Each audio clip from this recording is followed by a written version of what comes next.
phone. Jan, are you in California? Yes, I am. I was there last weekend. Where is Sunny and she? beautiful. Are you in Palm Springs? Yes. Okay, I was in Orange County. Okay, not far. nice. Yeah. So Jan was a member of the board for a long time, has been an interviewer for a long time. And Jan, thanks for being on, and I'm gonna ask you, you've done this a lot as well, Amy, jump in, because I want it to be interactive. If you guys have questions, if you have comments, jump in. But I just want to start, if I can get my computer to work.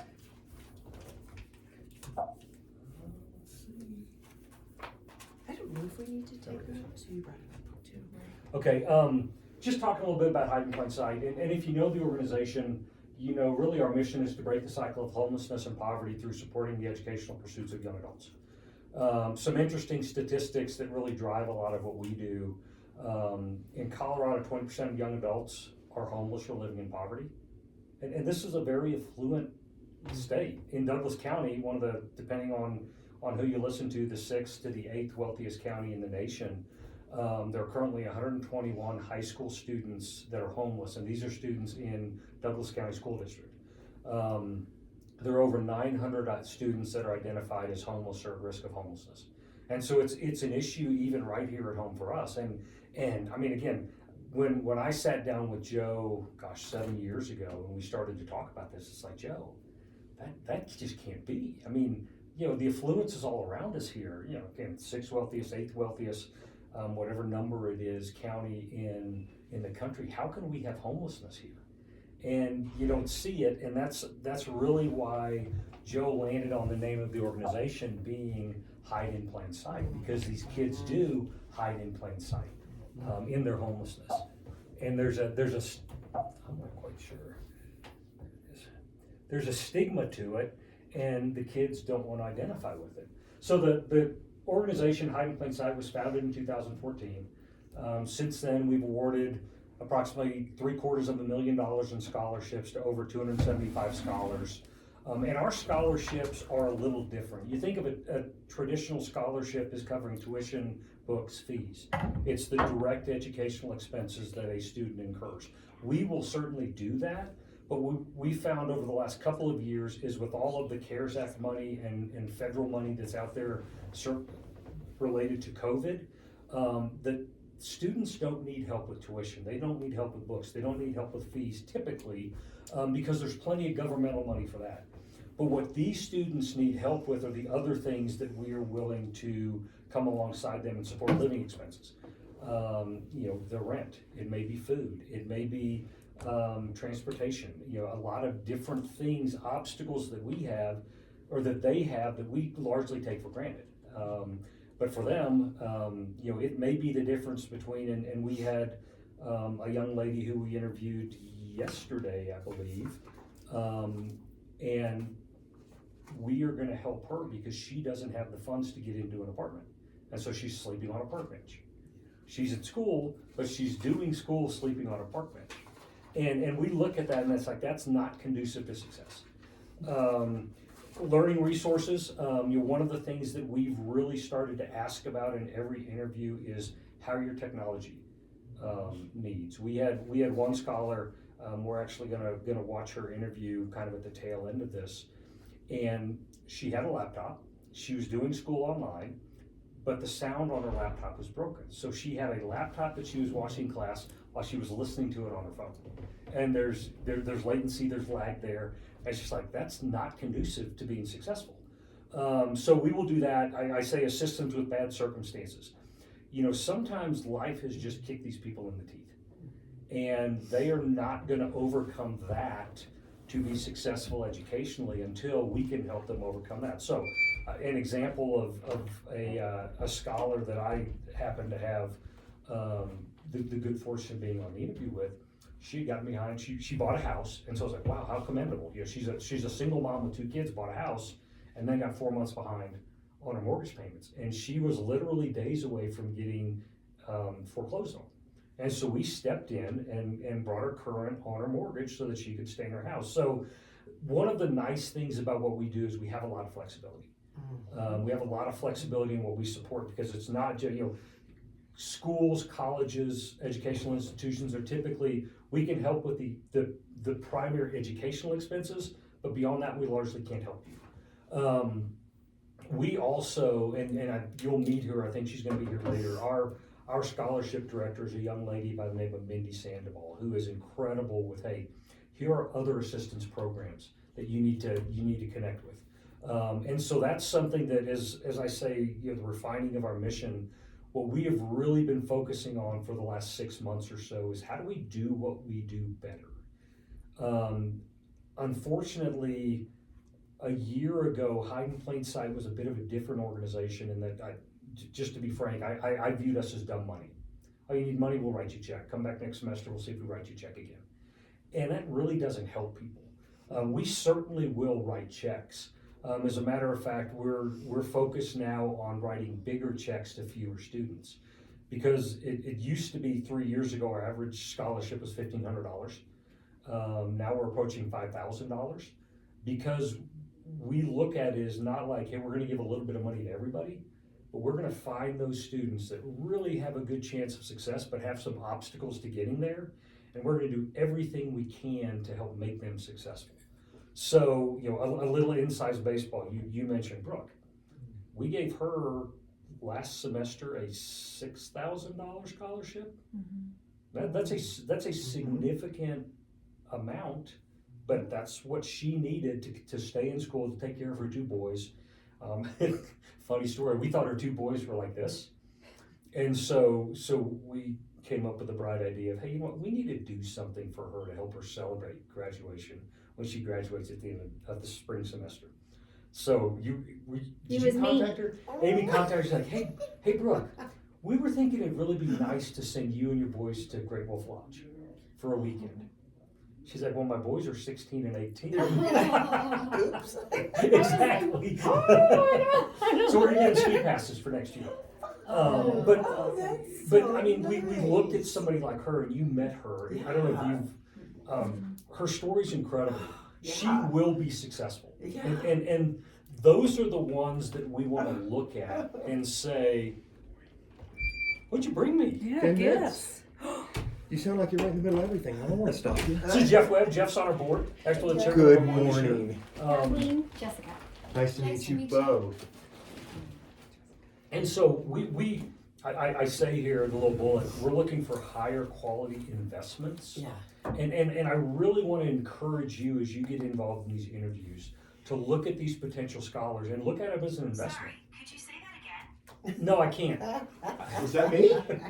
Might have been. I didn't hear you say I'm riveting. Even Siri is hanging on my every word. So, I mean, the way that we approach it and the way that we talk about it is, and because we're all supporters of the organization, we look at it as, this is our money. And do we feel good, do we feel confident in investing our money in the scholar? If the answer is yes, then we're all in. But if the answer is, I just don't know, I mean, I won't use names. We had a scholar that we interviewed, and sad story. He had a lifetime history of substance abuse, up to and including heroin. He and his family had moved here from Texas. They were living in Airbnbs and temporary hotels, and he was 2 years away from his bachelor's in physics, a really wicked smart guy. But he decided that he wanted to take a detour and spend a year getting an associate's in cannabis management.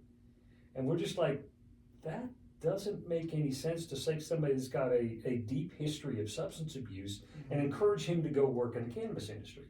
And so he was one we said no to. And it was a sad story. It was a heart-wrenching story, but at the end of the day, it's just like, that's not a good investment, because we're inviting somebody to walk into some place where there's a lot of risk for them. And there are others where we just look at it, it's like, man, that's a sad story. Life has dealt you a bad hand, but us giving you a little bit of money, we can't be confident that you're gonna ultimately succeed with your education. And so look at these people and truly look at it, whether you're supporting the organization or not, you're supporting the organization with your time. And so to me, our criteria is, would I give this person my money or not? And if the answer is no, again, there's a million tragic stories out there. We can only help the ones that we can help, that we feel like are good investments. One of the other things that we're working on, and Pam is helping with this, is expanding our referral base. So historically, our scholars used to come from the community colleges and some of the colleges in the area. And what we found was Hiding Plain Sight was kind of the funding organization of last resort. So they get scholarships from every place else, and they say, oh, hey, by the way, go talk to Hiding Plain Sight. Or we were the emergency funding source. And we were very reactive that way in our scholarships and in looking at our scholarships. And so Pam has done a great job of working with organizations like A Scholarship, like CASA, to be more proactive with, hey, send us your good students, send us your good investments early, and let us be proactive, because we're gonna invest in them in a significant way. Right. And so that's really changing the organization and the way that we think. I think that the quality of the scholars, the potential scholars that we've seen today, are significantly better than we saw 2 years ago. Do you guys agree with that? Absolutely. And it's just because we're being proactive. And we're going back to these schools and saying, no, you misunderstand what we're all about. Right. Will we step in the emergency funding situation? Yeah, absolutely we will. But that's not what we want. What But don't we you want, love that you got clarity Yes. from these Yeah. experiences? Yeah. That's what brought this Yeah. focus. Yeah. And a lot of it is those of us in this room sitting around saying, not what is the organization, because it's easy to sit back and be reactive. Right. It's harder to be proactive, but we need to do that for the health of the organization. The other thing that we're working on in refining our mission is what I would call life skills. And this is really something that is more to come than we're doing now. We recognize we need to be mentoring these students. As we talked about earlier, they don't have the life skills. And I've got two daughters, one that's 34, one that's 30.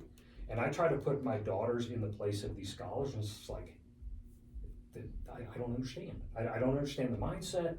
I don't understand the lack of, whether it's, remember the first interview I ever did with Hiding Plain Sight was in this room, you were here, and it was a young man that he was 5 years into his associate's degree. And we're sitting there saying, well, and he doesn't know how to get a job, he doesn't know how to do this. And it's like, well, that's easy. You sit down, you make a to-do list, you check stuff off your to-do list. That's a life skill that for me, for I think all of us, is second nature. For these students that don't have the support system, the infrastructure that we have, it's foreign to them. And so we can give them money, and we're working really hard to make sure that the money we give them is a better investment. But at the same time, my belief is, and I think all of our belief is, that to truly make them successful, we need to give them life skills. And if we are giving them higher amounts of money, we can expect more engagement from them. When you're giving somebody $1,000, it's hard to say, oh, by the way, we need you to have 4 calls a semester with a mentor, and you just like, it's $1,000, it's not worth my time. But if we're giving them $5,000, then I think we can expect more.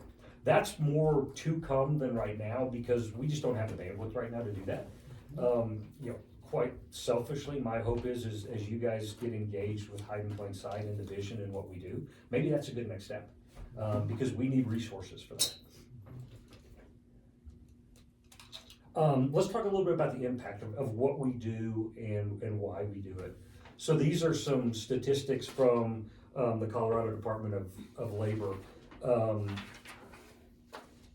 An individual with an associate's degree will earn over $8,000 more a year than somebody that doesn't have one.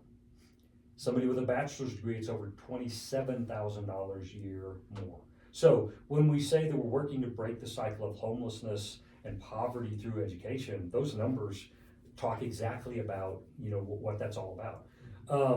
We like to use an example about what a $1 donation does, and I will, so you don't have to say it, Jeff, I will admit the math is a little fuzzy here, but if we get $1 in, we participate in a program that the state of Colorado has called COSI, Colorado Opportunity Scholarship Initiative. And they provide funding to organizations like us to then provide scholarships to worthy recipients. Every $1 that they provide to Hiding Plain Sight, we have to match that with $1 that we raise somewhere else. So we take $1 that we raise, we couple it with $1 that COSI gives us, now we have $2. The Colorado Community College System did a study where they estimated that for every dollar spent on education, society benefits to the tune of $11.30. And that is people, not on, state programs, the taxes that they're paying, all of those things. So if you take that dollar, you make it $2 with the cozy grant, you then multiply by the $11.30. A dollar that's donated to the organization results in $22.60 worth of societal benefit. Now, the numbers are fuzzy. I couldn't prove it to you, but it just makes sense. Again, you look at the earnings impact and the fact that somebody with a bachelor's degree is making $27,000 more. That's you multiply that by the 4.5% state sales tax that they pay, state income tax and the sales tax and the property taxes from bigger houses, and the benefit is pretty significant. I want to show you an example of one of our. It's an interview with one of our scholars, and I'm going to invite you guys to talk about some of your favorite stories with some of these scholars that we've worked with. So I'm prepping you.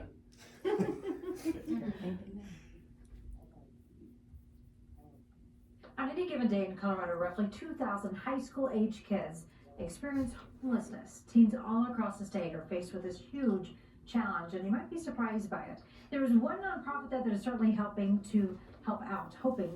Joining me now is Jose Estrada with the nonprofit Hide in Plain Sight. Thank you so much for being with us today. We appreciate it. Thank you for having us. A lot of people may not be aware of Hide in Plain Sight, so if you would, do you mind sharing a little bit of your story about what your life was like before you came in contact with Hide in Plain Sight? Yeah, of course. I like to consider myself one of the lucky ones, if you could say. And what I mean by that is basically having a short-term exposure to a homelessness situation or extreme poverty situation. And so before I got to meet HIPS or Hide in Plain Sight, I basically went into like my freshman year of college and experiencing interpersonal violence with a roommate of college, and it just went downhill from there. Realized that I needed more of an additional support system to help myself finish that last year and then continue on to finishing my bachelor's degree. But then that's when I heard about Hide in Plain Sight. And tell us about Hide in Plain Sight. How does it help out people like yourself? Hide in Plain Sight is a scholarship that aims to help break those barriers so students are not faced with having necessities interfere with finishing education. We believe, in education being a high potential in getting us out of these situations. And so it's a scholarship that students from 17 to 25 can apply, either high school students or college students, to help fund whatever needs that might be, and that's transportation, housing, food, insecurities, anything like that. I think people might be surprised to realize that there's quite the population here of young people that are homeless. And it might not be what you think of it, not people, on the street corners holding signs necessarily, but young people like yourself trying to go to school, trying to go to high school or college. And talk a little bit about the problem that's out there. People who experience homelessness and things like that, not necessarily something that we showcase or like to You can talk about, right? make people known. So we put up faces and we put up forts, and and those are technically people out in the streets, and that's essentially where our name comes from. It's Hide in Plain Sight, because it's quite literal. You see somebody, you see your college peers, your college students, and you don't necessarily know what they're going through. And they might be living in a car, couch surfing, looking for other places. But in the day, there's somebody else, and in the night, they're just not necessarily having the basic necessities that a lot of people sometimes take for granted. How important is Hide in Plain Sight? It changes their life incredibly. It changes, it focuses on that individualized aspect of changing one life at a time, and believing that essentially we will change and we will continue to enact change later on in other people's lives. How passionate are you about getting the word out now and having more people learn about Hide in Plain Sight? I'm incredibly thankful for the opportunity that they provided me to help me get out of situations. And for me, in my case particularly, it was transportation. Sometimes people don't realize how a car breaking down can have a ripple effect of not being able to go to work, not being able to go to school, and then that then leads to eviction, and you get evicted out of your home. And so I definitely say, there's a lot of students out there in college and in high school who are a bit afraid to ask for help. And I would say, don't be afraid to ask for help. That's why Hide and Play Site is here. That's we want to help you succeed without having to face that fear or that need of basic necessities. We want those to be moved out of the way so you can focus on your college exams and your education. And you can succeed like you. Thank you. Josue, thank you so much for being with us. We so appreciate it. And this afternoon, we hope to help a lot of students. There's a benefit luncheon coming up next Thursday in Lone Tree. I get to be there. It was really interesting because Jose was a scholar that I don't think any of us even knew.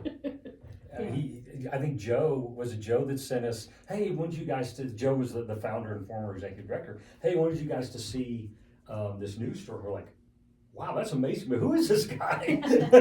Yeah. And so those stories are all, to share some of your favorite stories. One of my favorites is Jamie. She is a student that was homeless. Her family really didn't support her in any way.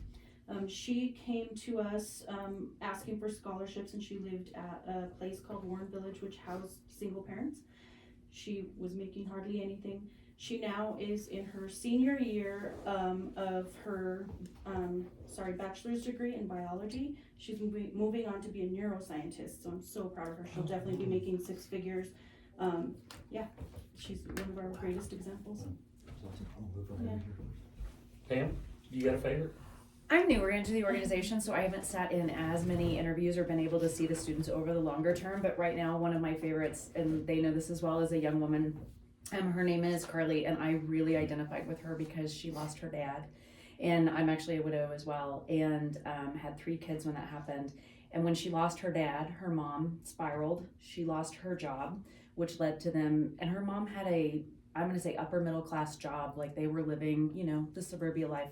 And they lost everything, and they were homeless, scrapped together, got back into an apartment, and was working for a family member who then got Alzheimer's, and they lost everything again. And so she is in her first semester with us, and seems to be making her grades and doing well. She's very young, but I identify with that, and my life story could have been very different. And she has lived the good life, and she's seen the other side, and she will never go back. And her attitude is amazing. So Yeah. we know she'll go far. Yeah. Amy? What is she studying? Do you know?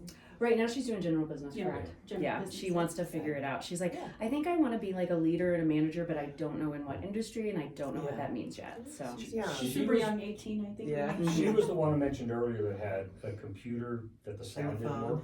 And just the tenacity that I'm gonna watch it here, but I'm gonna get the sound over here from my phone and deal with the latency and the confusion of that. She's like, there wasn't anything that was gonna stop her from succeeding. Wow. And even her family, like transportation, like he mentioned, her mom, they're still struggling because her mom can't get a job because they have no car.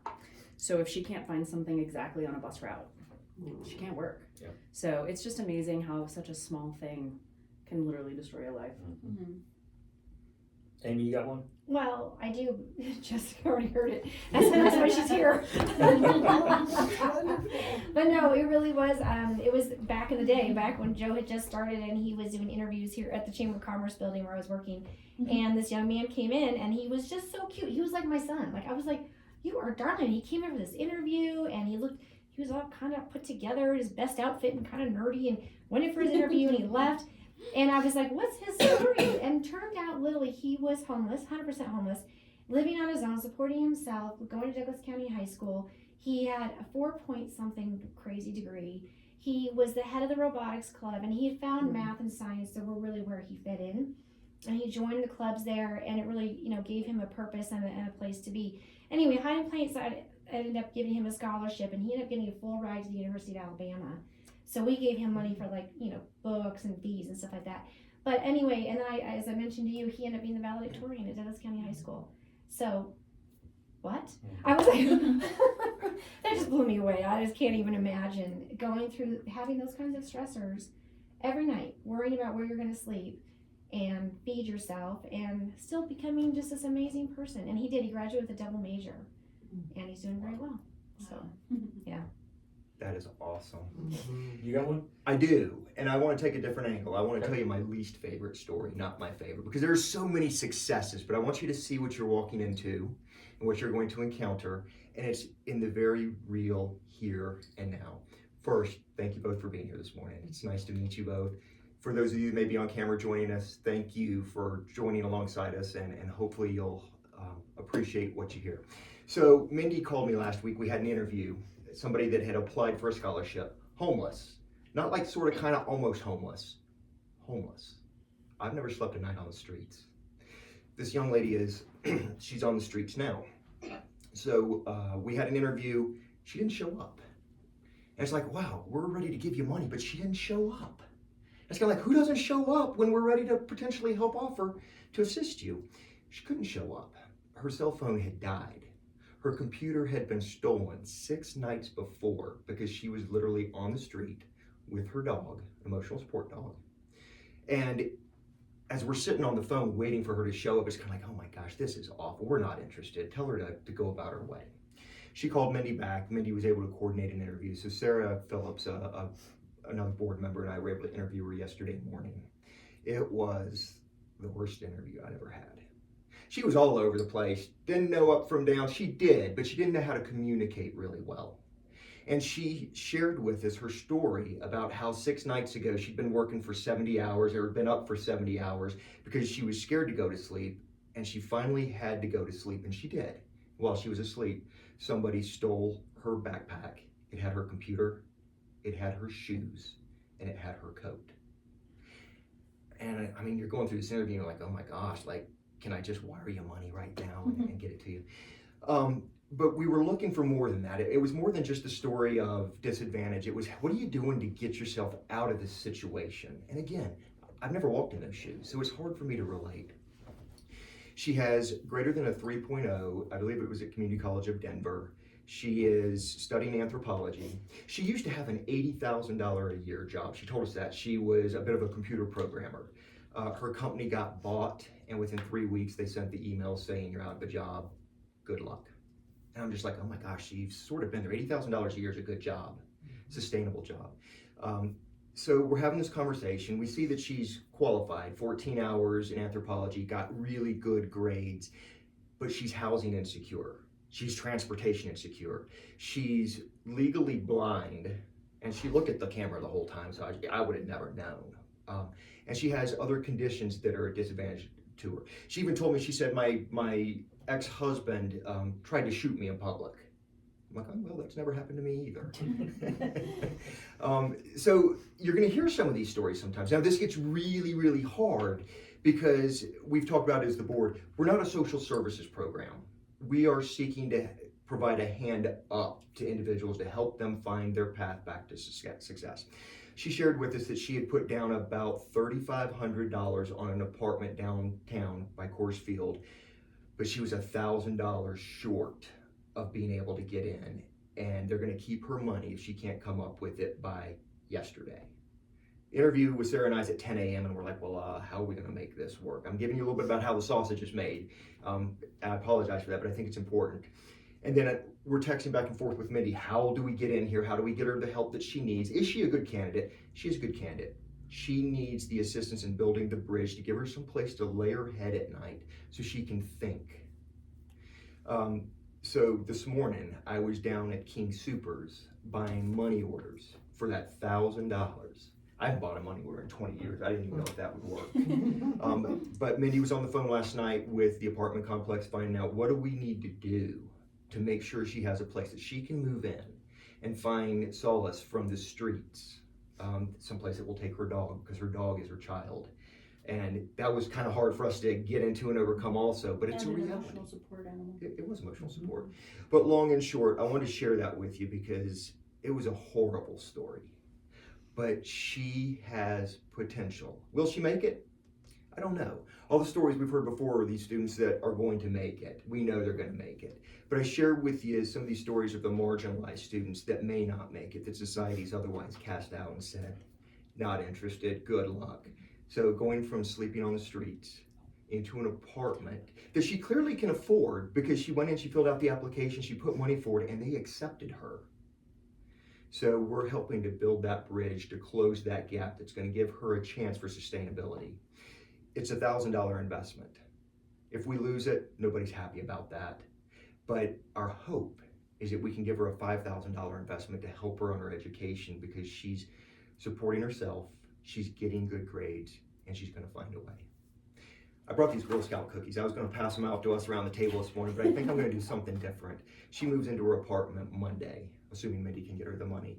I think I'm going to put this in a bag for her Oh, yeah. as a welcome back to civilization. And I'm sorry, Thin Mints are thanks. the best ones too. Yeah, they are. Exactly. Hey, Jan, do you have a story? Not off the top of my Okay. head. The thing that I'm always struck by is how all of these very disadvantaged young people who have struggled and who have been abused and have just absolutely horrific stories, they want to generally go into the types of industries where they can help and give back, and they just seem so compassionate, and it's just, you know, when you've walked in those shoes, you're a better helper. Awesome. Thank you. My favorite, well, not necessarily my favorite, the one that's kind of near and dear to my heart right now. There's a young man that we helped several years ago. His name is DJ Von Frank. And DJ was homeless because his parents split up. His mom couldn't take care of him. His dad was abusive. He ended up living with his girlfriend's family for a while. And the reason I know all of this is I'm good friends with his father-in-law. Coincidentally, played golf one day, and DJ's like, "Hey, you know my father-in-law?" I'm like, I do? Who is that? He told me. He's like, "Oh my gosh." And so his father-in-law, Jason, and I were actually talking about him last week. And DJ was homeless. His girlfriend, who is Jason's daughter, is now his wife. DJ has graduated from college. He's pursuing his master's degree. He does all of our social media work, and if you ever get our newsletters, he puts those together. So And he's all of our giving back marketing now to the collateral. organization. He What's does that? all of our marketing collateral too. Yeah. He is going to speak at our gala, our fundraiser. Sorry, I can't call it a gala. Our fundraiser in April, which if y'all are interested in, talk to Pam. That's Yes, please. but he's gonna speak about his experience with Hide and Plain Sight. He just last week got a job. His father-in-law is the operating partner for the franchisees that owns all of the Slim Chickens in Colorado and Utah. He just got a job working for that company, and his father-in-law's like, I had to step away because I couldn't be involved in the decision because he's his son-in-law. But the two other partners that he has hired him a really good job, almost six-figure job, to do all of their marketing. So, this is where it comes full circle. And, you see the successes, yeah, you have the failures. I at work, I have to remind the guys all the time, you got to kiss a lot of frogs to get some princes. And we kiss some frogs. And the reality is you realize they're a frog, you admit they're a frog, and you move on. But when you have these victories, man, it really fuels you to keep at it. So I'm going to talk a little bit about the criteria for our scholarships. And there are several columns here. I want to kind of explain the geography. This is what Hide and Plain Sight used to be. And I said we're really refining what we do. And we used to say that this is what we were, but it was a very loose guideline. And it was kind of the Wild West. A couple other data points that are important to us. I talked about this cozy money. We get $50,000 a year from the state of Colorado, which we have to match with another $50,000, so $100,000 a year. It's important that we spend that money and spend it the way we should. So we look at their criteria and what they're looking for in the scholarships going out to these students. And then ACE is just an organization that we're working with more closely, but have incredible respect for. I don't know if you're not familiar with them. They fund scholarships for underprivileged kids in K through 12, going to private schools. Huge organization. It's in half a dozen states. I'm looking at you because you know them probably better than anybody. Big in Colorado. If we could grow up one day to be a fraction of what they are, it'd be an incredible victory. But just an incredible organization that does a lot of good. So we sat down and over about a 3-month period of time kind of refined what we are. Now, I will tell you, these are not these are not firm black and white rules, but these are strong guidelines. So first of all, like I said, homelessness is a focus but not a requirement. Because somebody can have a home, cannot qualify as homeless, but still have incredible needs. So homelessness, yes, is certainly a criteria. If they're homeless, they probably are living below 3 times the federal poverty level. And I look at these numbers and it's like, well, that seems like a lot of money until I think about whether it's really a lot of money, particularly in the state of Colorado. And for a single individual, if they are making less than $40,770, they are below 3 times the federal poverty level. That is somebody that we will help. If you're talking about, let's Brooke, who we talked about, single mom with 2 kids, her hurdle is $69,000. That's a lot of money. But when you add up what it takes to live in this state, what it costs to live in this state, what it costs to buy groceries for a 16 and 18-year-old boy, $69,000 is not a lot of money. So that's kind of our income hurdle. We say we prefer to give scholarships to scholars between the ages of 17 and 29. That's not a hard and fast rule. One of the things that we find with a lot of these scholars is life has kicked them in the teeth. They got up, life has kicked them in the teeth again. Finally, they got up and said, by golly, I need an education. But by that time, this age clock is kind of run out. And so we do have students that are older than 29, and that isn't a disqualifying fact. We prefer, we would prefer, if we had the perfect scholar, which is easy to say and really hard to find, it'd be somebody who's graduating from high school, who is homeless, and we can help them transition straight into whether it's vocational school, a community college, or public university. We will do private universities, but it's really hard to justify that cost. And when you look at the fact that COSI only supports public schools, and that includes vocational schools as well, we're having them to provide scholarships outside of that COSI box, which is fine. We've got the money to do that. But we feel like the best investment is in public institutions. I own a couple of auto repair shops, so vocational schools are big to me, and I think all of us see the value of vocational schools. Community colleges, my daughters, again, it's a different rule set. They both went to 4-year universities from start to finish. I think the best investment is go to community college for 2 years, get your prerequisites out of the way at a much less expensive environment, and then go to a university if you need a 4-year degree. But we will support any of those educational pursuits. Again, we strongly encourage people away from the private university because it's not a good investment for limited resources. And typically, if somebody's going to a private university, they're going to walk out with $100,000 worth of debt. And that's a really bad place to start a career. We require residency in Colorado, and we're pretty firm on that. We have supported students outside of the state of Colorado, but just the more and more that we think about and focus on what we want to be, we need to be in the state of Colorado. There's plenty of need here. And then grades, if it's a student that is just starting one of these educational institutions, we don't have a GPA requirement. We will ask about high school GPA, but there's not a minimum that we require coming out of high school, but we do want returning students to have a 3.0. We make exceptions from time to time, and that's fine. Things happen to people, but those are kind of our general scholarship criteria for the scholars that we're looking for. Now, talk a little bit about the interview, and while we're doing that, I'm gonna pass some papers around. If you can take a package and we'll get to them in a second. We're gonna watch an interview at the tail end of this, and it's about 40 minutes, just so that you can get a sense of how this works. But it is a conversation. We really want to get to know the student, get to know what makes them tick. We feel like we've got some obligation to get to know their circumstances, but their circumstances are what they are. We can't change their history. But we really want to know what their passion is and what they see their future to be, because that's what we're investing in. So they tell us the story, we talk about their needs. You will see in there, we ask them to put together a budget. That kind of gives us a sense of what their financial needs are. I mentioned earlier that Mindy is fantastic with looking at other needs and other resources that are out there, because there are a lot of resources for these students, but a lot of times they don't know what they are or where to find them.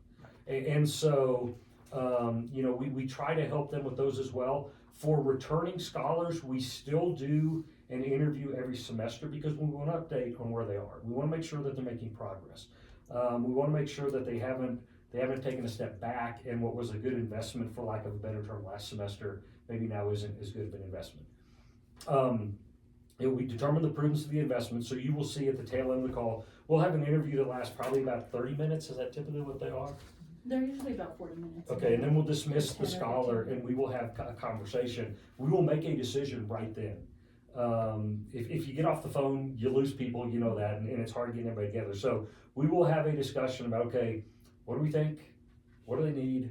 What do we want to recommend? And then we make a final recommendation to the board. The board, I don't know that I ever remember the board not approving a recommendation that's been made. But the thing that I want to stress, and thank you for having an interest in doing this, is again, this needs to be an investment. We can't look at these funds as some organizations' funds that mean nothing to us. Again, every one of us is a supporter of this organization, and we truly look at these funds as, no, this is our money. And the beautiful thing is, regardless of how much any of us contribute to the organization, there are a lot of other people beside us that are doing the same thing, so we get a multiplying effect. But it has to be a good investment because we do have limited resources. But when we find a good investment, we're all in.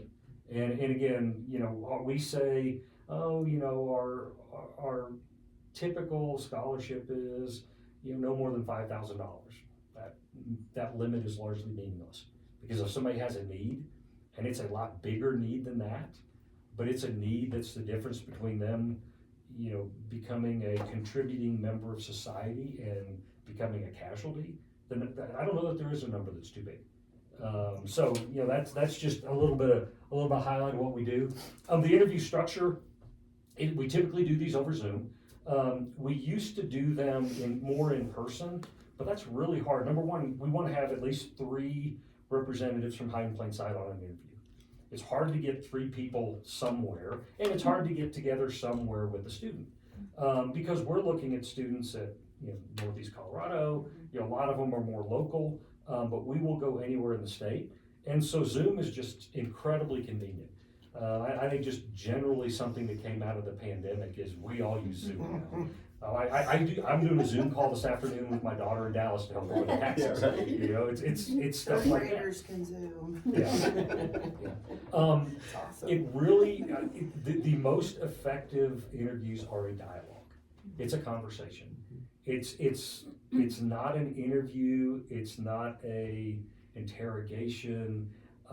We want everybody to participate. Again, we typically, I say here, we typically have one person that leads the call. Typically that's Mindy, because she's our scholarship director, but jump in. If you've got a question, jump in. It really does need to be collaborative. The agenda, you know, hear the story. Hey, I did one yesterday, and I like to start with, tell me about yourself.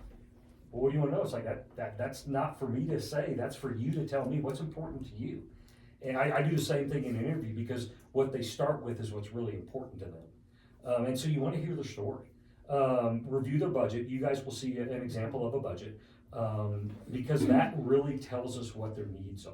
And it also raises some red flags. There was one I remember that I was on, and there was an other line, and it was like $500-600 a month. It's like, what's this other line? Well, you know, I'm sending money to my family back in where she was from. It's like, it's not something that we want to fund.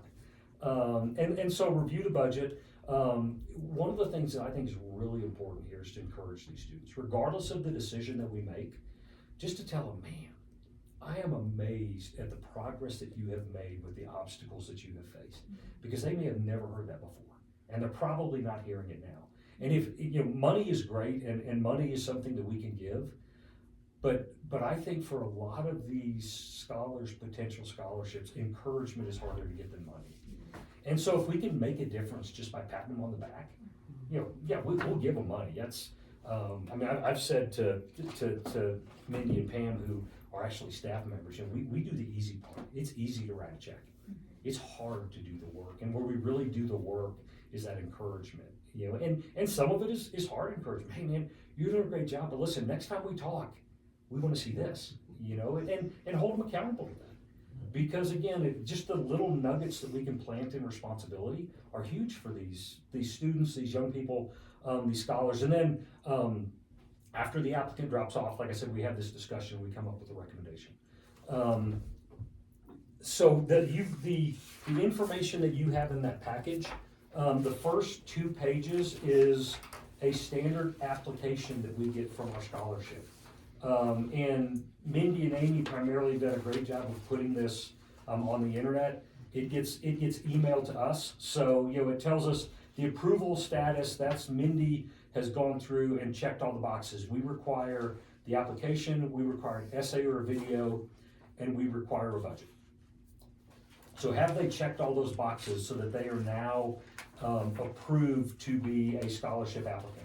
We get a name, we get a phone number, we get an email, we get personal email, both school and personal email. One thing that we found, this is just a little aside, is we used to just capture school emails, and when they graduated, we lost touch with them because they had a .edu email that was great as long as they were in school, but when they graduated, they left that alone, and we couldn't get in touch with a lot of these students. And we want to stay in touch with these students. We want to build a network beyond their years as a student, and so we capture that. Again, some of this just deals with our criteria for scholarship. Are you between the ages of 17 and 29? Are you eligible for FAFSA or CASFA? That is a federal financial aid application or a Colorado State financial aid application. So we need them to be eligible for one of those because there's information that we get that helps us in making these assessments. Do you intend to apply? Are you a Colorado resident? Are you a Colorado resident? Wow. Your current school, what level are you in, and then where are you going? We get a student ID number because a lot of our scholarships go back to the school to be distributed, and so we have to have that ID number in order for them to tie it to the school student's account. How many credit hours are you taking? What's your cumulative GPA? The degree you're working towards? When you plan to graduate? What semester you applying for? You guys can see the questions. So we get a lot of good information up front. Then the next, that's a staple 2-page. The next page is the budget that we get from the student. And so there's two columns, there's 2 sides to this budget. The left side is, okay, tell us. Sorry to interrupt. No, you're fine. Restroom. Tell us your monthly income and expenses. Because one of the things we may have to look to fund is, like this student, they've got monthly income of $485 and they got monthly expenses of $1,158. That math does not work. And so one of the things that we will look to fund is what's that monthly deficit? If we're looking at the spring semester, let's say it's a 5-month semester, let's take that deficit, let's multiply it by 5. Let's fund that deficit so they don't end up being homeless or, paying the consequences for not being able to support their living expenses. We also look at the reasonableness of some of these. There have been some where we kind of look and say, what's going on? $600, what's going on here? Well, I send money to my family. It's like that's not our circus, not our monkey, right? But we will absolutely fund a living expense deficit to get them through a semester. And then we look at the school side of the equation. So this applicant happened to fill this out for a full year, right? Yes. Yeah. So she had expenses of $7,800. You see the detail. Actually, I apologize. That is just for the semester. Okay, not just for a the semester. Okay, tuition, fees, books, supplies, other, and then she filled out what her financial aid situation was. Now, if you look at this, you notice that she had a lot more financial resources than expenses in the schooling, but that was all coming from that $6,250 in loans that she was taking to cover her operating expenses. So if we can come in and say, listen, let us help you out here, because if you're gonna rack up, call it, $13,500 of loans a year for 4 years, again, you're fast approaching that $100,000 level where you get out and you got a really good paying job, but you're crippled by student debt, and that doesn't really help anybody. So in this one, we were able to come alongside her and say, listen, that loan amount, don't do that. Let us help you out here so that you don't have to do that loan amount. And those are the decisions that we get to make. And then the final page is just the scholarship summary. This is the recommendation to the board. And so this one, you can see the interview date, the response date, the student name, what school that they're in, what curriculum, what degree they're pursuing, the GPA, a lot of the information we asked for, the recommended scholarship amount, who was in the interview. So this was Mindy, Jan, and Kevin Simpson, who's another member of our board, a brief description of what we're recommending, and then this goes to the board, we make a decision. So it's a pretty simple package. I think the real key to what we do is this interview, because that's where you really get to know the student and get to understand what they're all about and what their needs are. Can I speak real quick yeah. on the loans? If you don't mind. Yep. So the loans also, a lot of the students don't realize that if they apply for FAFSA, they're able to deny those loans and still get their grants and stipends. So that is the reason why we would like to educate them to make sure that they're making good decisions. So that's a really important thing to learn about, because they may not be coming in with all of the great detail, because most are first generation students that have not had any experience with college and don't have any guidance, and there's no guidance in the school really to help them make those decisions. So I've got a quick question Yes, for you. ma'am. So part of the application process is not an essay? Or is it?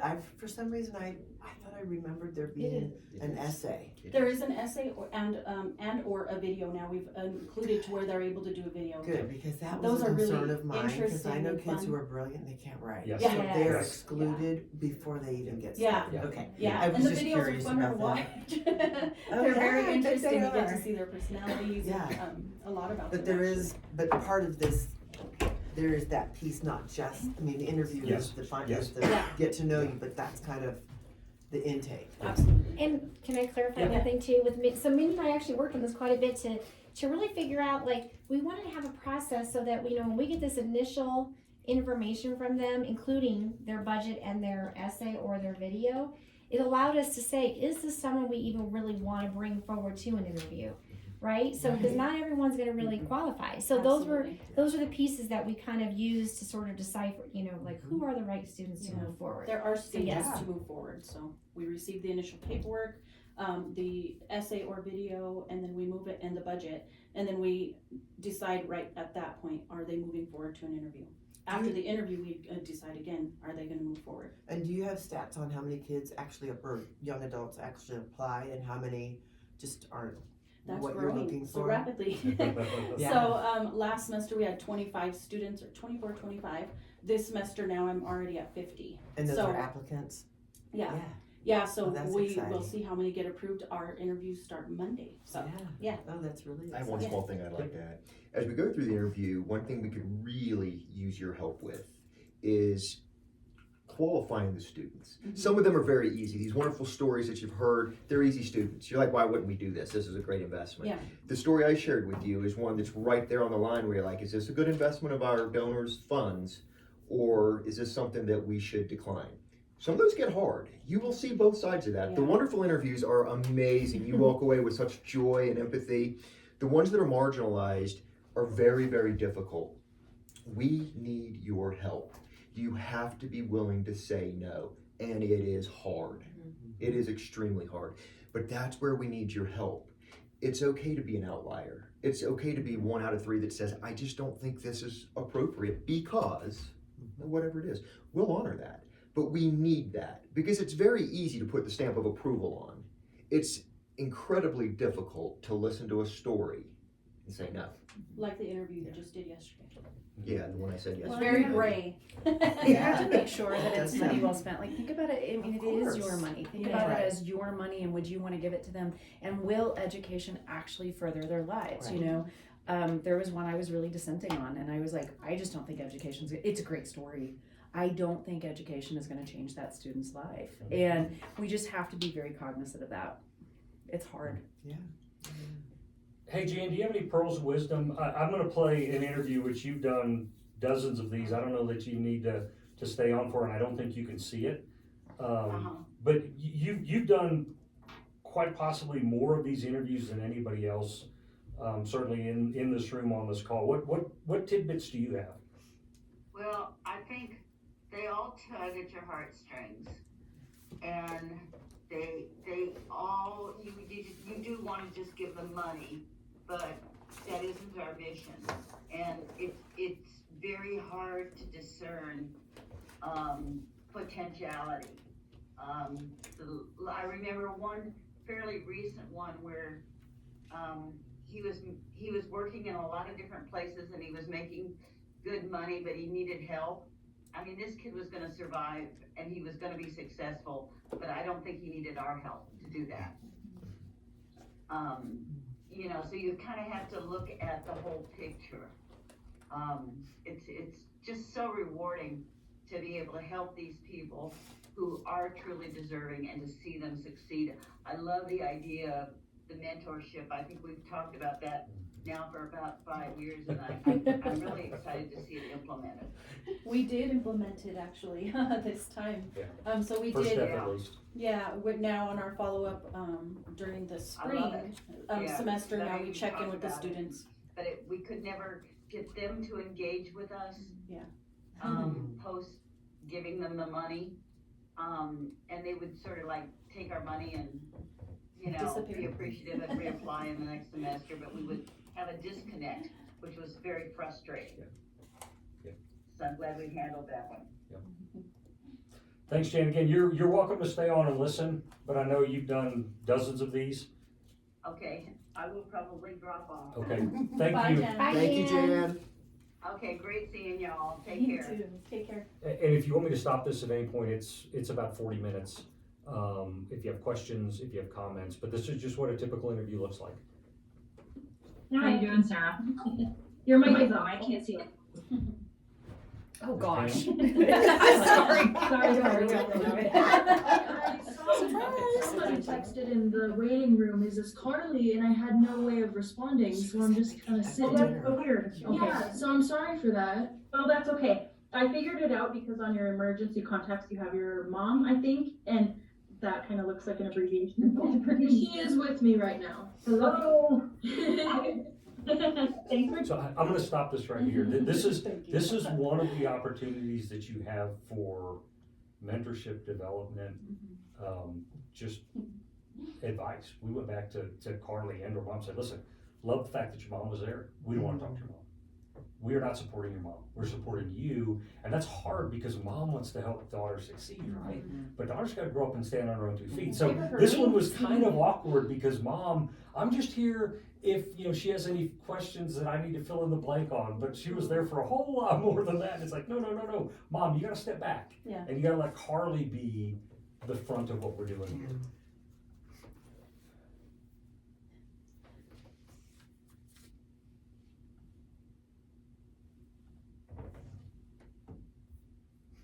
Come on. So this happens too. Technical difficulties. Maybe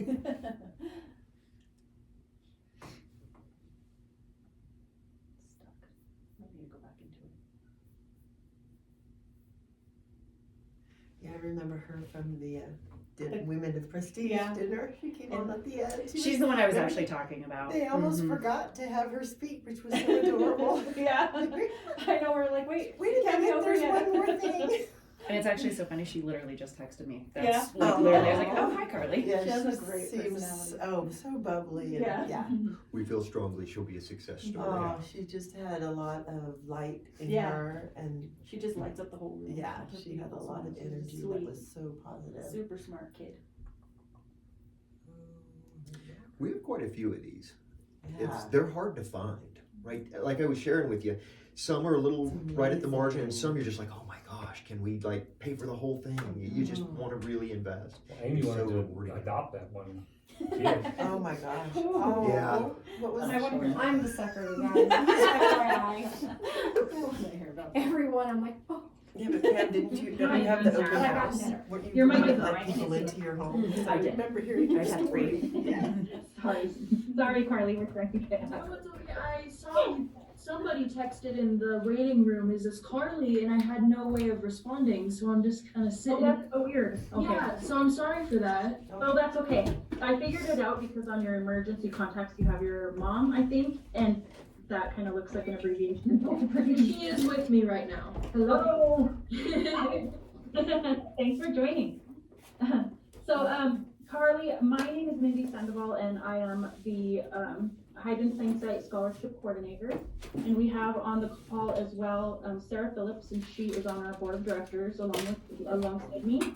And then we have Pam as well. So Pam's in the car, headed somewhere else. I wanted to say hello really quickly, but then I'm gonna turn off my camera, but I'm still gonna listen and be able to talk, but I don't wanna hold my phone. Don't drink, don't Yeah. drive. So it's during nice to meet interviews. you, but I'm gonna like turn off my camera. Yeah, I'm very thankful you guys are doing this. It's good seeing everybody too. I'm not used to having the video talks as well, so it's nice. Yeah, it is nice. Who else is with us? Who's the other? That's it, me, you, Oh. and, Oh, okay, I thought there was someone else. And my mama. Hi, I'm Lisa. I'm here just to help with the budget submit, so. This is not typical at all. Thank you. Oh my It's very goodness. nice to meet all my new best friends. Thanks for joining as well. Show support, it's awesome. Carly, sorry, Pam did not mention that she is a student advocate, so she works with Hide in Plain Sight, and so she's been with us a few months. Yeah. I wanted to see what your GPA is. Oh boy. You know? You mean for now? now? For this or year? high Just the school? last that you've known about it, and when was that? Okay, I don't know about CCA. I can try to find it. I can let you know this is one of the reasons why we Your came up with the high school application, is so the GPA 3.095. is already. That's a great. Yeah. Straight A's are senior And year she's though. starting not to stress, like, Oh, don't no. cry, I don't know the answer to that. Yeah, so are you asking for this year? Yeah, I wanted to see what, well, is this your first semester at CCA? It is. Okay, that's why, so the high school one will be sufficient for that. Okay. I was like, I don't think I've gotten for this. Okay. They won't update that She's until so they give you your young. grades. I didn't realize she was so It'd be good young. to know, but. I know.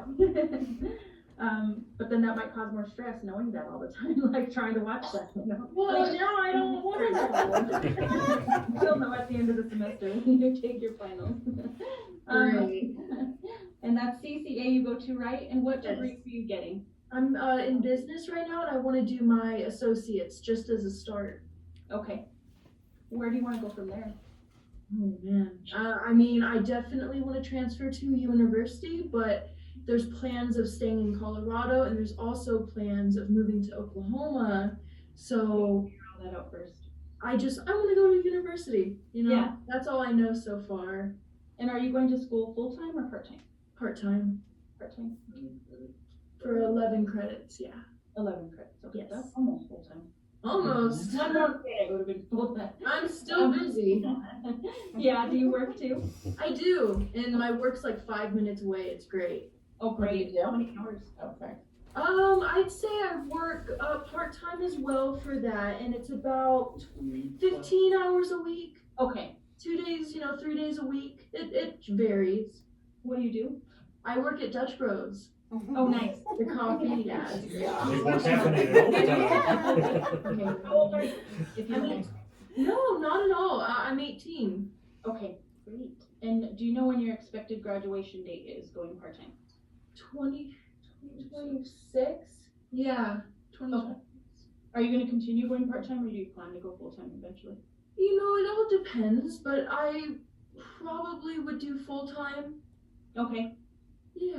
And then, can you please introduce yourself to us, and that could include school or personal or what have you? Well, I'm Carly Hart. This is my first semester at CCA. Yes. What else would you guys like to know? Or do you No. I felt like she was on a dating I've app. been all in day. every year. I've I went do to see what you mean different about the mom being there. I was in Very Arizona distracting. Yes. And doing high she's school, just but my last directed year by was the at mother's Rangeview presence. High School. But I also did, Grandview, and there was, again, schools in Arizona. Okay. Uh, There's Grandview and Rangeview. Well, Rangeview is like 5 minutes away as well, which is really nice. It's on ILIF.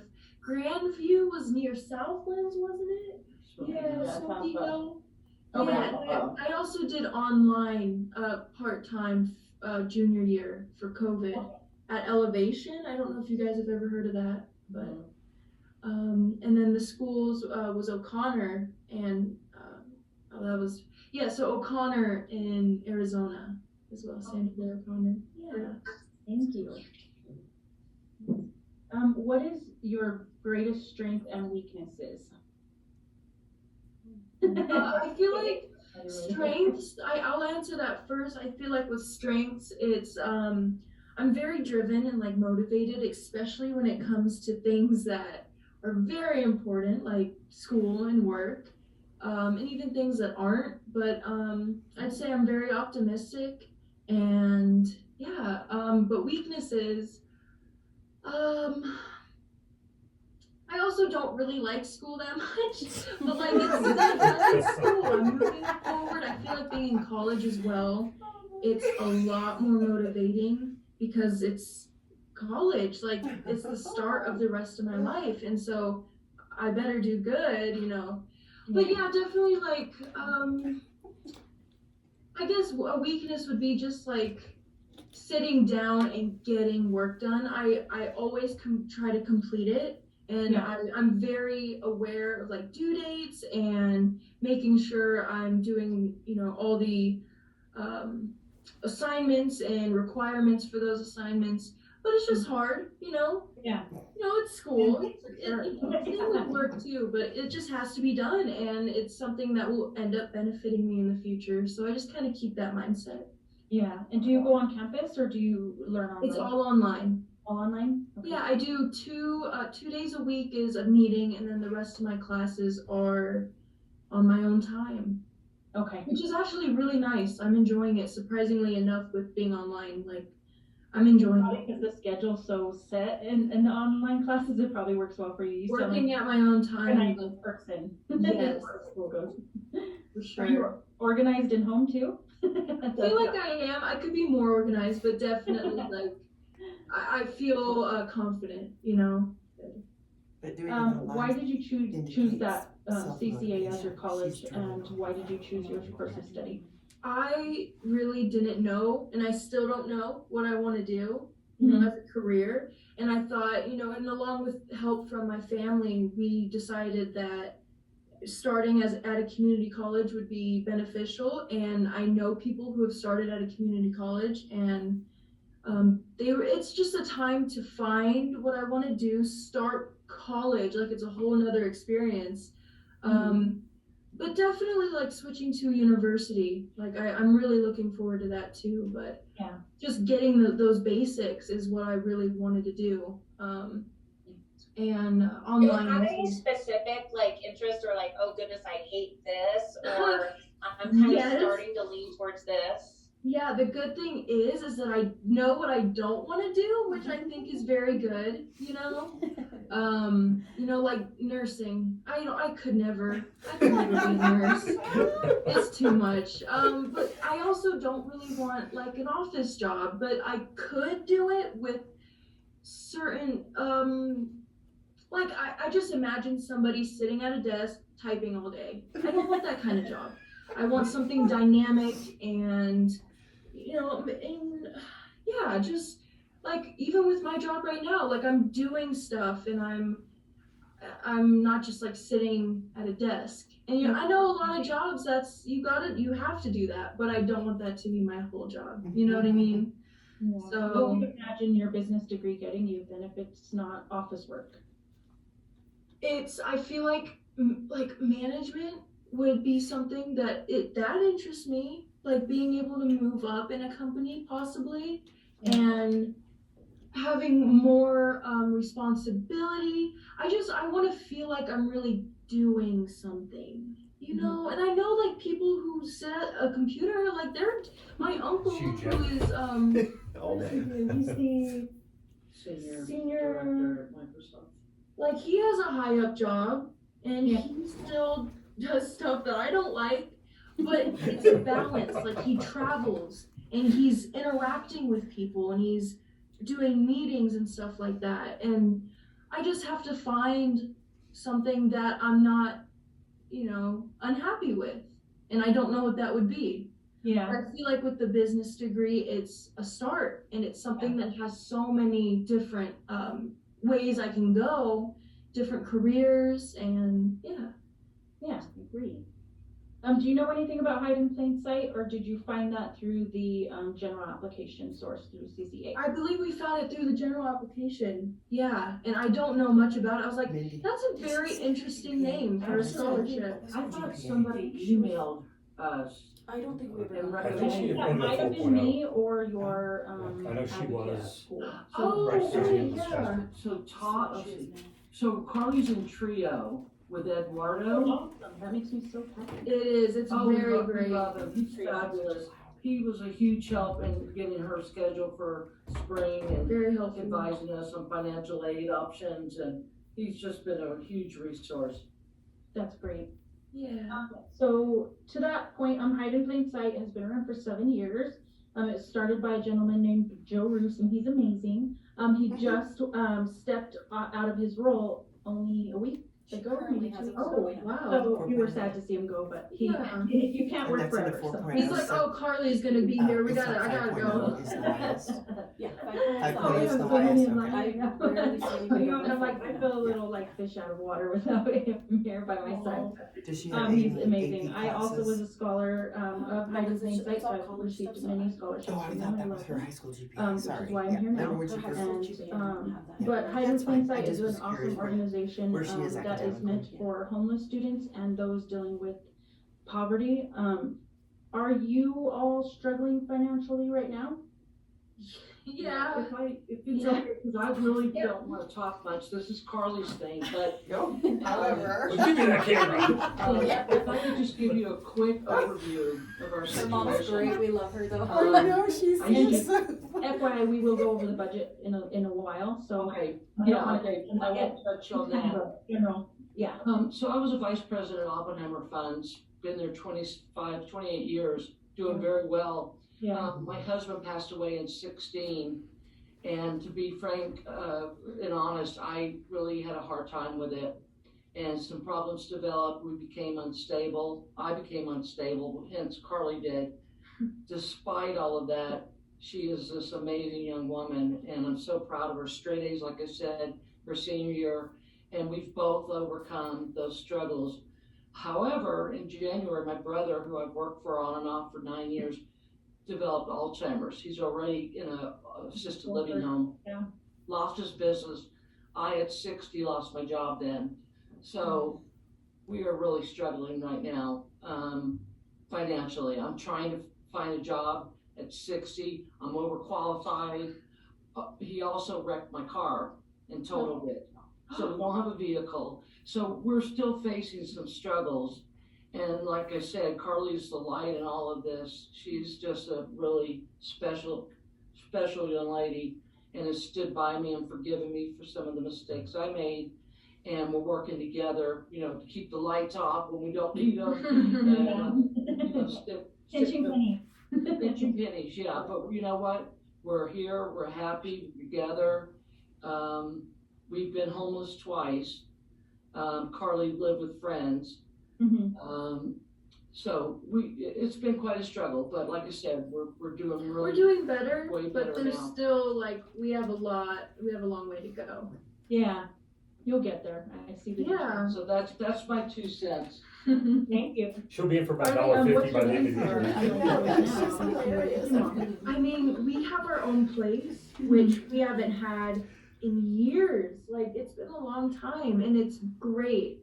But rent's so expensive, and even though I have a job now and I'm paying my phone bill, it's still it's just hard. It's expensive, and especially with starting school, college is expensive too, and we're just finding ways to help us out a little bit as much as we can.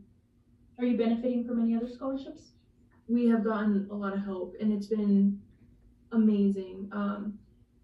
What are some specific ones? Cozy. Cozy, FAFSA. You've gotten Cozy? Was that this semester? Yes, she got it for this semester, not for next semester. She got a Colorado grant that I never even received notification on. It just showed up. I was like, oh my gosh, my prayers have been answered. Oh, that was the Colorado stipend grant, probably? COS? It was like Colorado student grant, something like that. It was she got 2,000, but she only ended up with 1,500 because she was 11 hours, not the 12. Yeah. And then she got fast. I know, one credit.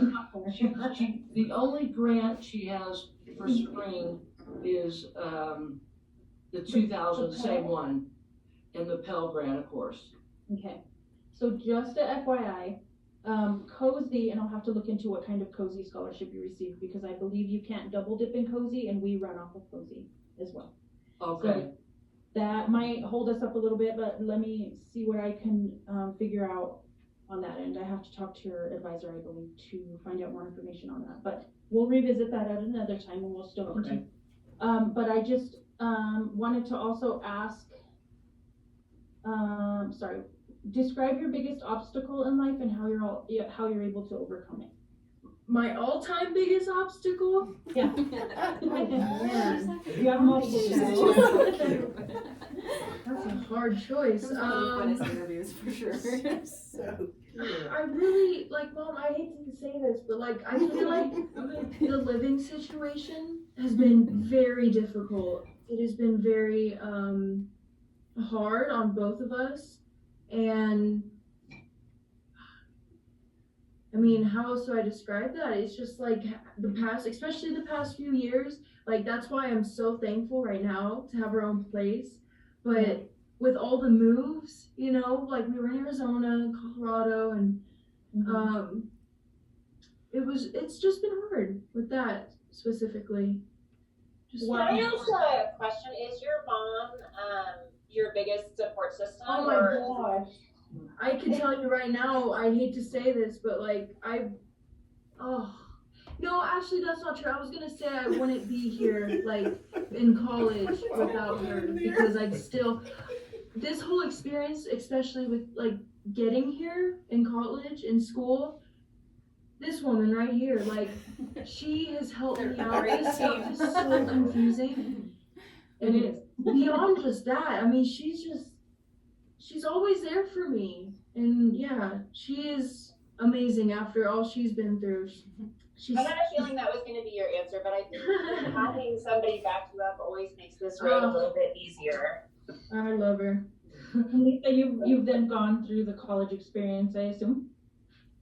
I'm sorry, say again? You've been in college before, and that's why you know this information? You know, I didn't graduate. She's just smart. But I, you know what, just reading and She cares. pulling out to our resources like Eduardo.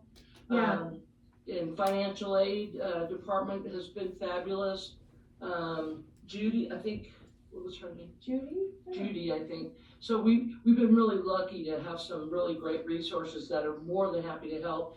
A lot of reading, you know, but I went to college briefly, and then I became pregnant and with my now 40-year-old son. I had Carly at 42, big surprise, and what a blessing. So I gotta dye my hair every 8 weeks. No, I don't have to. Oh, Carly does, yeah. That's how I pay her back. In the college, I dye her hair.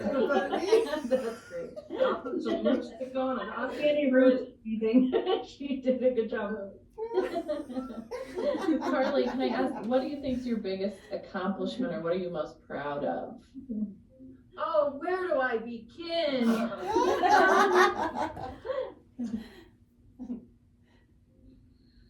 There's a lot. I mean, I think with finally turning 18 and like starting to get my life going a little bit more, I've learned a lot with work, especially. Like I've been really enjoying that.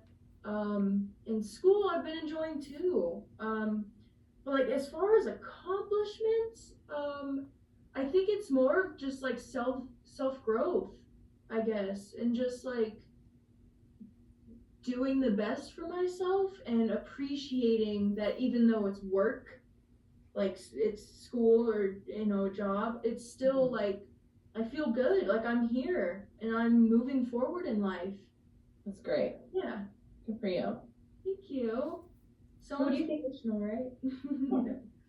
Oh no, it's great that you actually see that. Some of us started a little later in life. I won't tell you how old I was. But you did it, right? I did, yeah, and it feels good, and I you know, I'm always happy to see that someone younger got it much earlier than me. What do you think your life might look like in 10 years? How do you imagine that? Mhm. Definitely no kids. I'd wait longer. I just really hope I find a job that I enjoy and that, you know, I'll do school for the next 4 years, possibly even more, depending on, I feel like it's more of just the school aspect of it. I'll do as many years as I need to. And yeah, so that and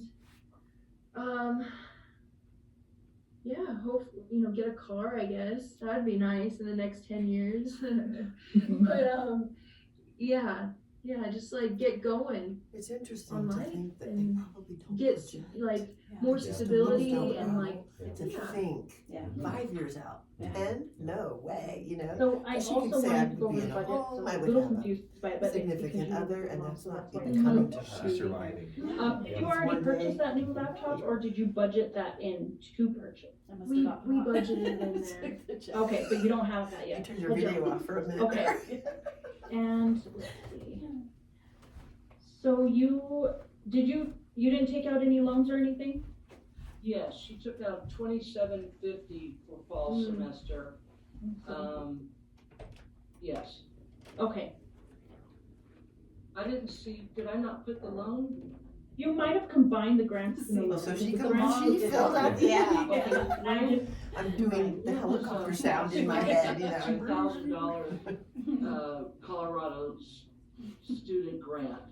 I God did bless miss her. the loan, so, you know what, I think I was thinking this was from spring. Oh, no, yeah, this is for fall.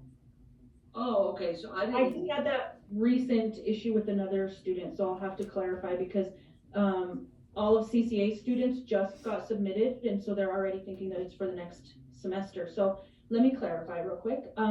So this interview is for fall 22.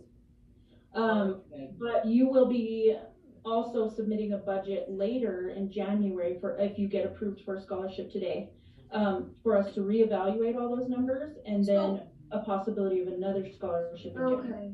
So we could possibly do this for spring as well? Yes. So, could I, I'll correct this to reflect for fall, and then can I email it to you?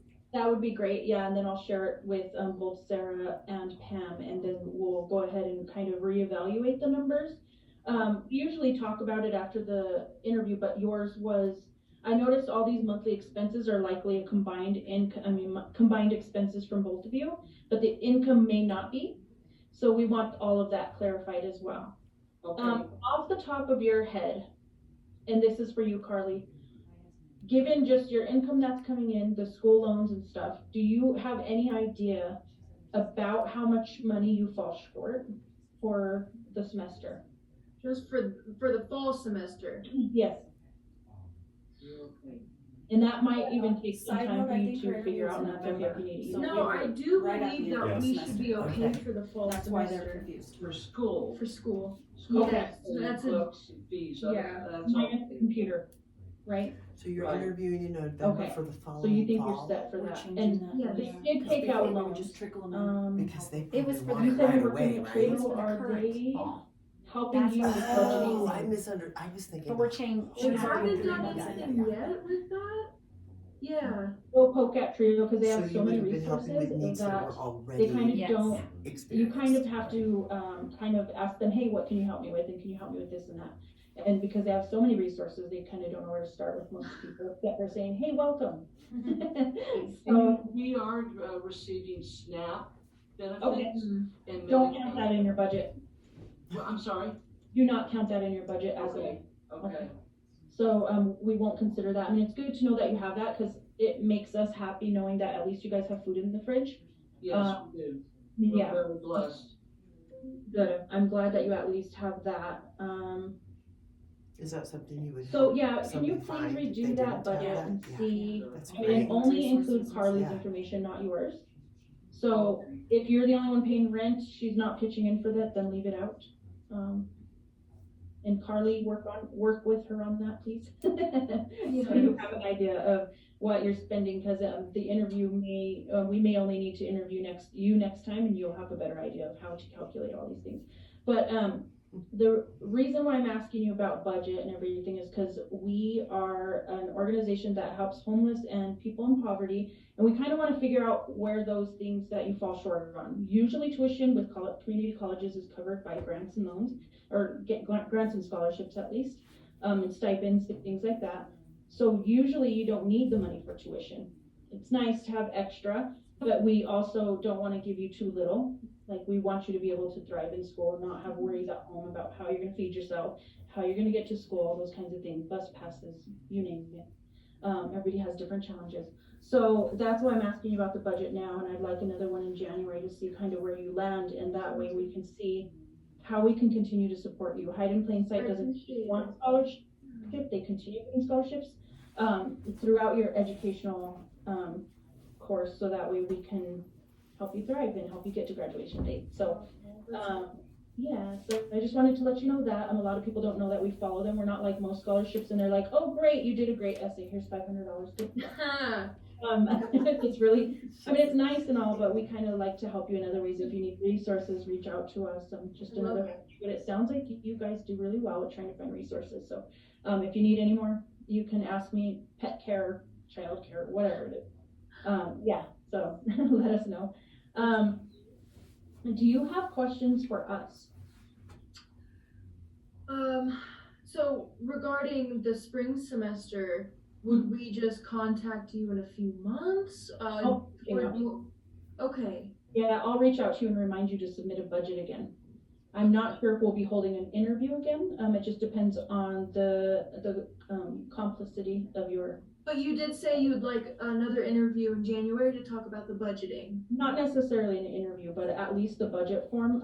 We're in the middle of a transition, so we're kind of trying to figure that out and see if an interview is necessary for our repeat students. Not a lot will change in your life over the next 2 months, hopefully. Yeah. Unless it's further. If it changes significantly, I'd probably like another interview.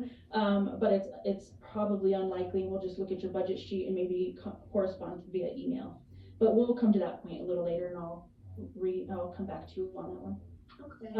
But is there anything else regarding your budget that you need to clarify as of this moment, or do you want to work on the worksheet and then come back to me? Because we are looking for a number here in how to support you.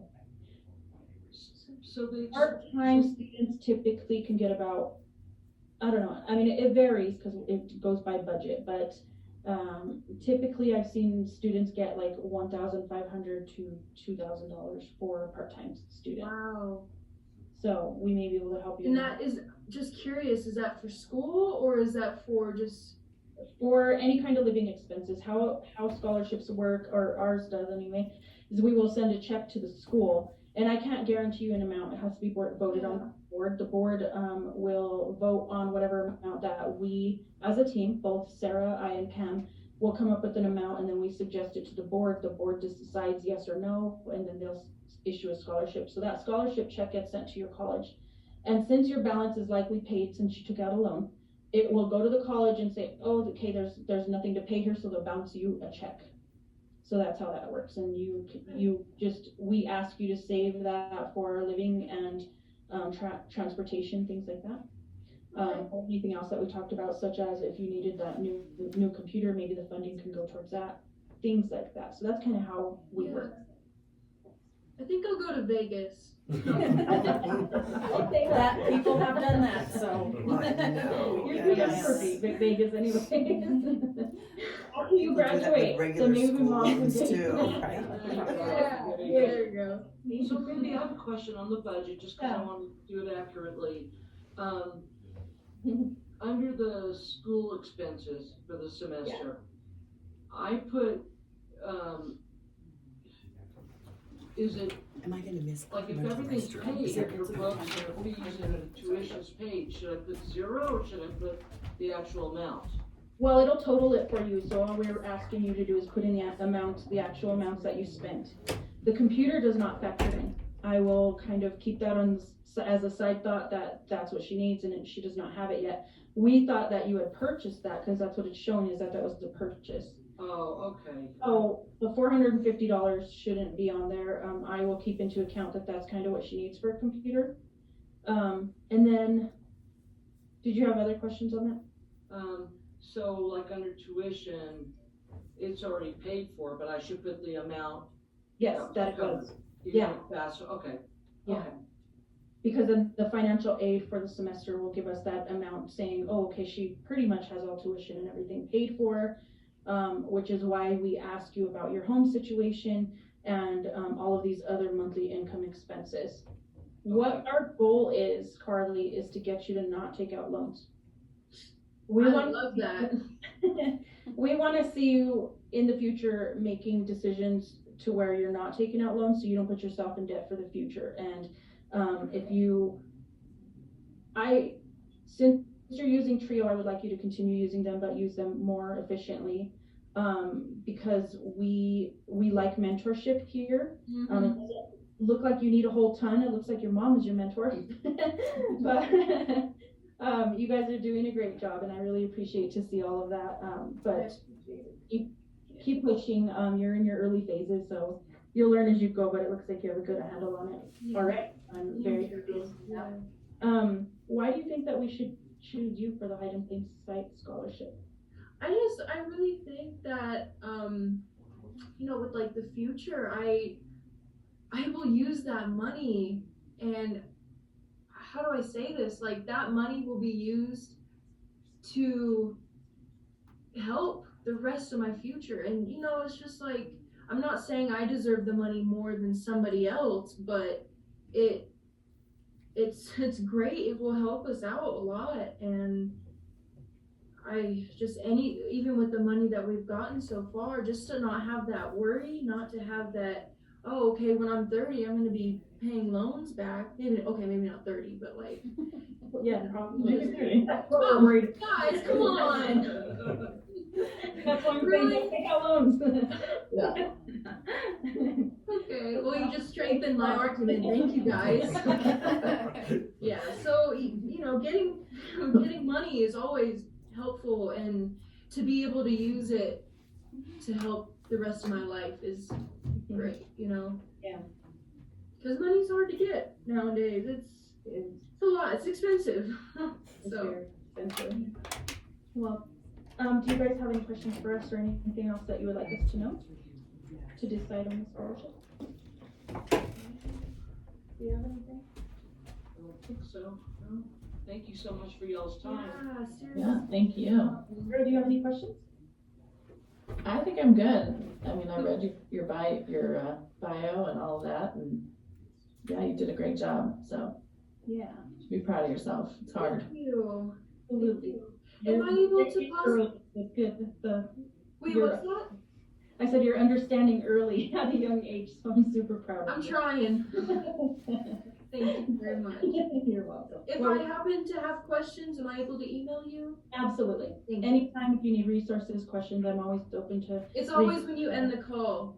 And Yeah. Oh yeah. It's happened here, like weeks.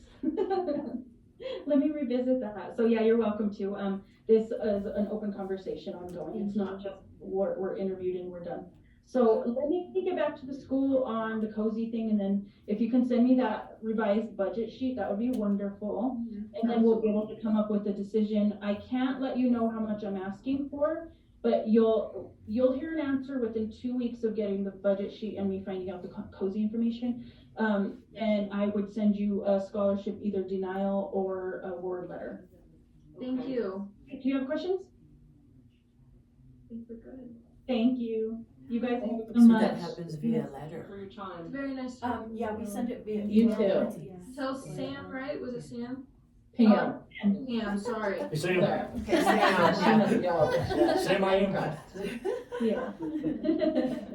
Thank you. I appreciate what You you guys guys can do. head out, and me and Sarah will stay on the call. She really Thank is just so Thank cute. you. guys. Good to meet you. That's when personality shines, and sometimes when they Heartbreaking. have a personality like that and everything else don't match, it's really She's hard so to make a cute. decision. Right, She's but, She's but amazing. She is. to think All right, that Pam she's has a gone little through, no. what she's been Letter. through, and she's so Yeah. full of life.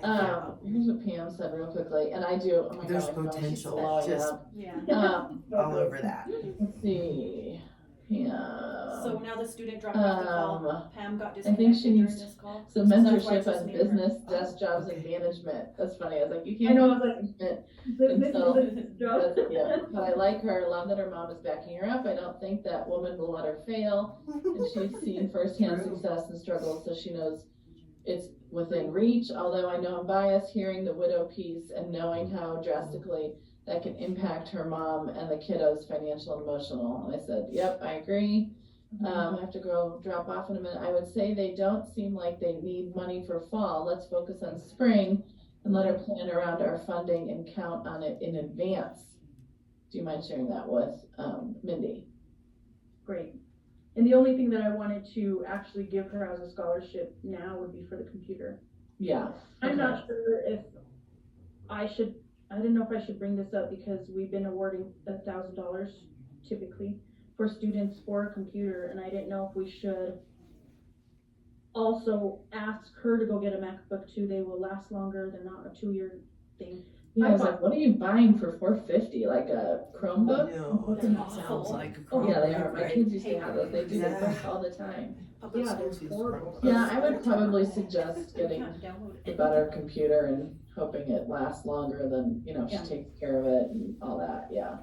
But I thought she was great. And then Pam said, why do we give in retroactive? Let's start getting ahead of the game so students can plan. But that's kind of how we've always done it, right? Mm-hmm. Yeah. So Joe would usually do interviews in the fall and then award all throughout the whole school year. So he'd give half the award for fall, half for spring. That hasn't been working with the students that I've interviewed lately because most of them are having their situation change drastically in January. So like if they're getting a new job or they're done with school and they're going to go to a new school, whatever it is, it just didn't seem to work out this time. So I don't know if I should continue to do this like every semester. Yeah. Or Do you long, but I feel think- like, Yeah. if students don't know they're getting the money ahead of time, like, do you feel like there's so many more people that would probably take advantage of this if it was before school start, like when they're registering for classes or even thinking about going to college instead of after the fact, right? Do you know what I'm saying? Yeah, I know what you're saying. And I don't know enough about it. Plus you want to teach them Pardon to me? plan, to be planners and to be, Yeah. exactly, you want Because forward people thinking, don't, you don't not know just what you survival know. mode. Yes. I don't know how we'll go about that, but that's just like, Yeah. I think we'd consider that for like the high school students. That would be something that we would think about, but yeah, the that's a good point. colleges have it set up pretty well to where Yeah. the scholarships and everything, or the grants and the stipends automatically almost pay the whole bill. So I'm not too worried about them needing it beforehand. But yeah, I don't want to continue this all the way in November, This is December. a conversation we're having as a board right now. Crazy. So Yeah. This is so And that's interesting why to I'm get to thinking see that. how We the almost need to process have like, takes place. like Medicare, Medicaid has like an enrollment period. Yeah, exactly. Yeah. That's why most of them have a deadline, and so like, and now I understand why they do now. Yes, because it's never Good ending. point. So people, I know. a lot. Learning curve. What is it, those Yeah. 3, 4, 5 weeks, however long the enrollment period is, but This is why at Joe least retired. it's done, like, He's like, you're I don't do done, this anymore. and we focus on, funny. Tired. fundraising or whatnot, and then, go from there. Side So, note, something this to is think my about, first but- semester interview. Yeah, and I'd like to cut down our this one interviews to here, about and then Joe 20 or retired a 30 month minutes prior to instead of this. so long. So I she really like learned. hearing your stories and everything, but I think most of these questions could be asked on form. Right, Application. right, right. Hence, Yeah, This is thinking the about it. evolution of Yeah, because it does get And I would lengthy. imagine it's you gonna know, continue evolving, But that's it's, what I mean, things it's good to do. see them It's fun to and see how watch. they Yeah. speak and how they hold themselves and all of that, but yeah, I agree. Yeah. Could probably cut it down a little bit, so. Yeah, like an hour each student. Oh my god, that's a lot, yeah. I know, I can imagine if I had like 70 applicants and I was doing 70 Oh. students in one semester, I'd die. No, No no, way. too much. And that's So why I need there's your no help. false I witness. need your We've all help. had enough. Clearly, it's nap time. That's why I need your guys' help. Yeah, it's really sad. I don't think you even need the budget from them. I mean, I'll let her submit it. I think she should, but I think it Yeah. should. be the Let's computer. just see if they follow through with what Yeah. you know we've asked them to do. Mhm. That's half the battle, right? And but I Yeah. just can't believe the mom had such a great job. I know, that's so sad. And probably because of her age, nobody will hire her, which is stupid. Age is Totally. She doesn't even look. No that. one wants to work anyway, so I can't imagine. Yeah, It's super No. sad. yeah. Does the mom work? I think she said she was in. Oh no, she said she was Oh, trying she to just lost her job. Yeah. The Yeah, I brother read died. that. I knew that. Right. The brother got Or Alzheimer's. had Yeah, sick that's too bad. and lost He the owned the company, company that the that's mom right. worked for. He got Yeah, Alzheimer's. so if she The company went is- belly up, what's And but she kind of was- through this whole Alzheimer's thing, So the he was daughter's only driving the making mom's car and $532. totaled it. That too. Yeah, and I think, I'm assuming she only had liability insurance, and so completely and lost the Social car. Security. And so these are the things that, you know, Making these that. people just get kicked in the teeth, and then they start to get up and get kicked in the teeth again. And Yeah. I can Yeah. imagine. I mean, I live off of very little too, but with having an 18-year-old daughter in college, like, how? So I don't know, it's shocking. Yeah, that's crazy. But so if you take out all the monthly expenses here, all the bottom of the sheet, and you only factor in the school expenses and the financial aid and stuff, she has the overage of $2,000 for the semester. So she's already met her goal. So even with the budget sheet, it won't change much. Okay, okay, got it. Okay. Okay. Yeah, absolutely. Pam, so she could watch it later. She said, "Oh, I'll watch it when I get a chance in a couple days." And I said, "That's perfect." And then Okay. So do you videotape all of the interviews? Okay, Yeah. that's So great. people can go Thank back you. and Yeah. Talk to you later. Just in case Clarification or or, somebody's call drops or yeah. something. But we don't save them all. We'll keep them for a couple. And they weeks or know that something. you, right up front, obviously, you're letting them know that you recorded. Do you ever have situations like this where you hear the need and one of which is a vehicle and you have resources that you can get them Yes. with maybe like someone who wants to donate a vehicle? Yeah. What if that's someone within the organization? Is that You should muddied you water? should talk So, about so what I you've own a done. couple of Christian Brothers Would you Automotive. say We've that? donated several cars Have because you? we have customers who are like, we've got 2 of them sitting in our parking lot right Yeah. now. It's like, I don't want to put the money into this. Can I just donate it? And so Yeah. we have some different organizations that we can work with to do the work. Okay. We're working on one for Carly's mom right now. You are. Yeah. Oh, I didn't know that. Yeah. Yay. He's very We're generous. working on, I mean, I So can't it has promise to it go at this through point. the proper Oh, channels. exciting. How do we? No, does it have to go through those proper channels? It's really easy. So I've got the title for one of them. It's a couple that we know, and he's like, you know, we just want to donate this car. I said, sign the title, we'll Yep. do the work, and then we will just give the title to the recipient, Great. and they can go in and re-register it then. Okay. It's a very simple. Okay. If So- you want a tax Uh-huh. receipt, then we can do that through Hide in Plain Sight. So you have the ability yourself because of your businesses to do that, because Yeah. we actually have a car that we'd be happy to Okay, donate. awesome. So I'll get you a card. And, So generous. yeah, we've got some different organizations that we work through. Okay. That funds the repairs, or we'll do some of them ourselves too. Okay. And yeah, that's Wow. something That's that we can do. That's really amazing. I know. I kind of want to hear some of those stories. Yeah. See those moments. That's not what we do. It's I know. talk about those I know, but stories. I'm just like That's huge. I just heard that one with one of our students, and she was so excited, and it was beautiful, and I didn't even know he did that. And You know, one she of the came things- back and was like, "Oh my gosh, I have a car!" And I'm like, "Oh my God, I'm so Amazing. proud." It's huge. So happy for her. It's probably number getting 2, honestly, snowball. the things we see is transportation behind housing, Yeah. followed by Yeah. food insecurity. Yeah. Because Those then 3. you can't get to work. Transportation is the worst Right. part of Oh my this. gosh. Well, and her mom, she can't work because Yeah. if she Right. can't find a job on the On bus the bus line, line. Yeah. Yeah, she's yeah. not gonna get a job. That's just awful. Also, one other thing that kind of came out of this was we ended up as a whole purchasing how many computers Oh, that's. We're in the process of Or doing that. in the process, but we did give Carly, Steve drove up and gave her her Yeah. computer. And So was we it a have big- done that now to We bought just an kind Apple. of Was it an prepare Apple? in We're advance. all Apple people. We're all and it's like, Apple. we're not gonna buy That's them. wonderful. They last so much longer. Yeah. That's one, and kids I- love, I mean, that's a Yeah. great Yeah. college And when I was a purchase. student, I bought 2 different computers. They both broke, and I spent $2,000 on each one. So it's Ugh. just like, ugh. And then I'm still in school. So I'm like, oh my gosh, so then they bought me an apple, thank God. Yeah. And so I was just like, thank God, because I have a friend that it lasted 10 years for her. And I'm like, well, that's a better investment. Yeah. It'll last through their master's degree. We're integrating that into the interviews. And so I Yeah. think what you really want to see is the interview can go wherever it goes. That was a great interview, right? And she's just so dynamic and bubbly. And you knew the answer was yes about 4 minutes into the interview, right? That wasn't hard. But you've got to dig a little bit, right? Yeah. What is it you're missing? Is it housing? Is it transportation? Yeah. Is it both? Is it food? And That's do why you budget have a doesn't work. computer? You can't Yeah. go to school on this. You can't. And some Right. students do. Mhm. So it's, do you need a computer? One that you can take home. Do you have internet access? You got to fish a Do little you bit for rent that. it? Yeah. But we've actually now that's in the That's in the application. application. Do It you is. have technology? Is it at home? Is it, you know what I Do mean? you have We- internet access? Now And we do you have have all those Wi- yeah, questions. internet. You had another question? Do you have another question besides the car situation? Yeah, Keep go going, ahead. please. So I hear that the mentorship program is relatively new. Mhm. You guys are building some structure behind Yeah. that. What does the future look like for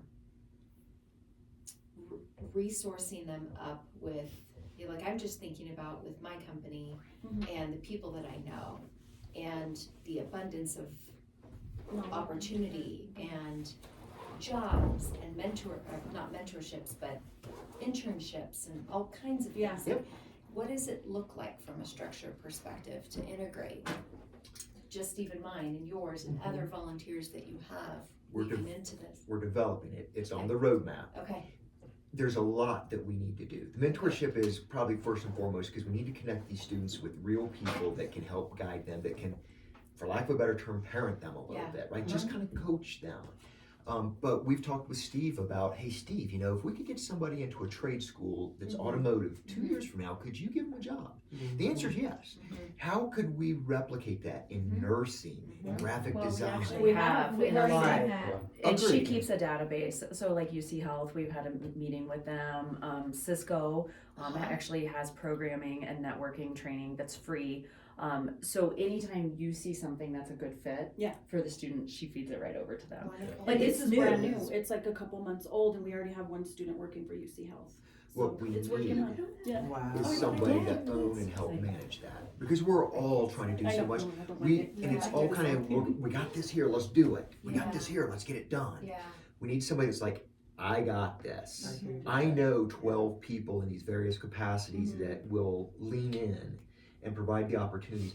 Today, we're having a hard time wrangling the cats Mm-hmm. and bringing somebody to say at the top that I can own this or I can help develop this and build this I out. would love to help develop that. That's We would awesome. love that. We I would love that. love to Yeah. talk to you Yeah. about helping to develop that. And that's the future, right? I mean, so Right. one of the obstacles that we're running into now is I sat down with one of our board members, is a guy by the name of Kevin Simpson. He runs Pickens Technical College, which is a high school community college that's affiliated with Arapahoe School District. And I sat down with him, and they have an auto tech program. I said, Kevin, I would like to do what you're saying. We have interns, we have apprentices now. But I would like to fund a scholarship. Let's say it's $5,000 a year, give the student a job that he's working while he's in school. He's like, Steve, he said, kids don't need the money right now. There's so much money available to them that I can't give them the $5,000 scholarship That's that you want to give specific them. to that college. Wow. And it's changing because the end of this year, probably a lot of those dollars run out. But I mentioned DJ's dad, and one of the reasons we got together is we were talking about this. He said, Steve, he said, I would love to have an intern or two Yeah.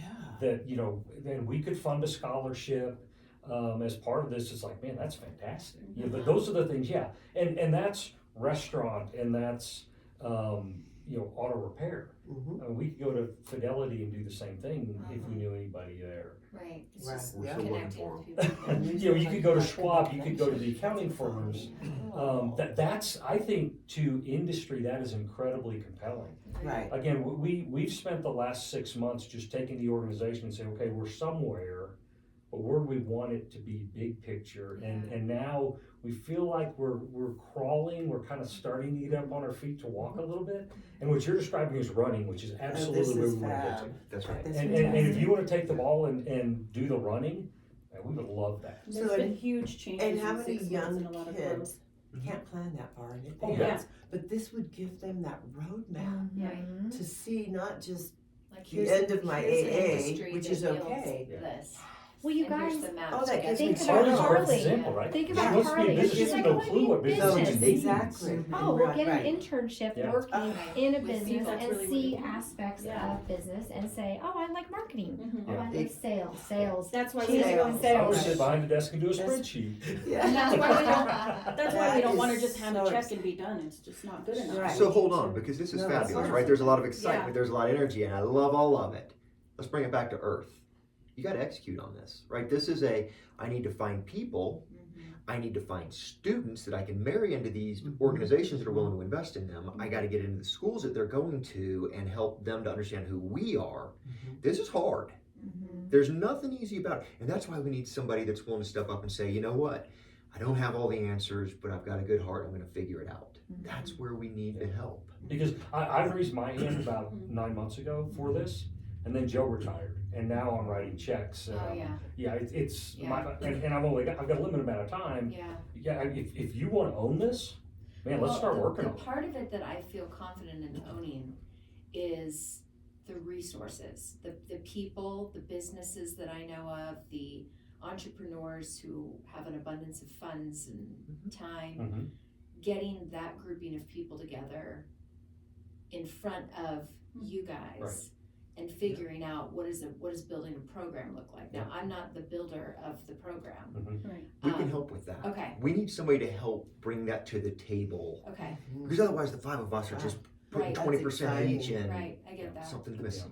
Mhm. We would welcome that. And absolutely. personally, and I'm gonna make I'm gonna make a hard financial pitch here. Part of my job is I do the student sourcing side, which there's a lot of ease there to call somebody and go, I really want to give one of your students some free money. And they're like, okay, that's great, right?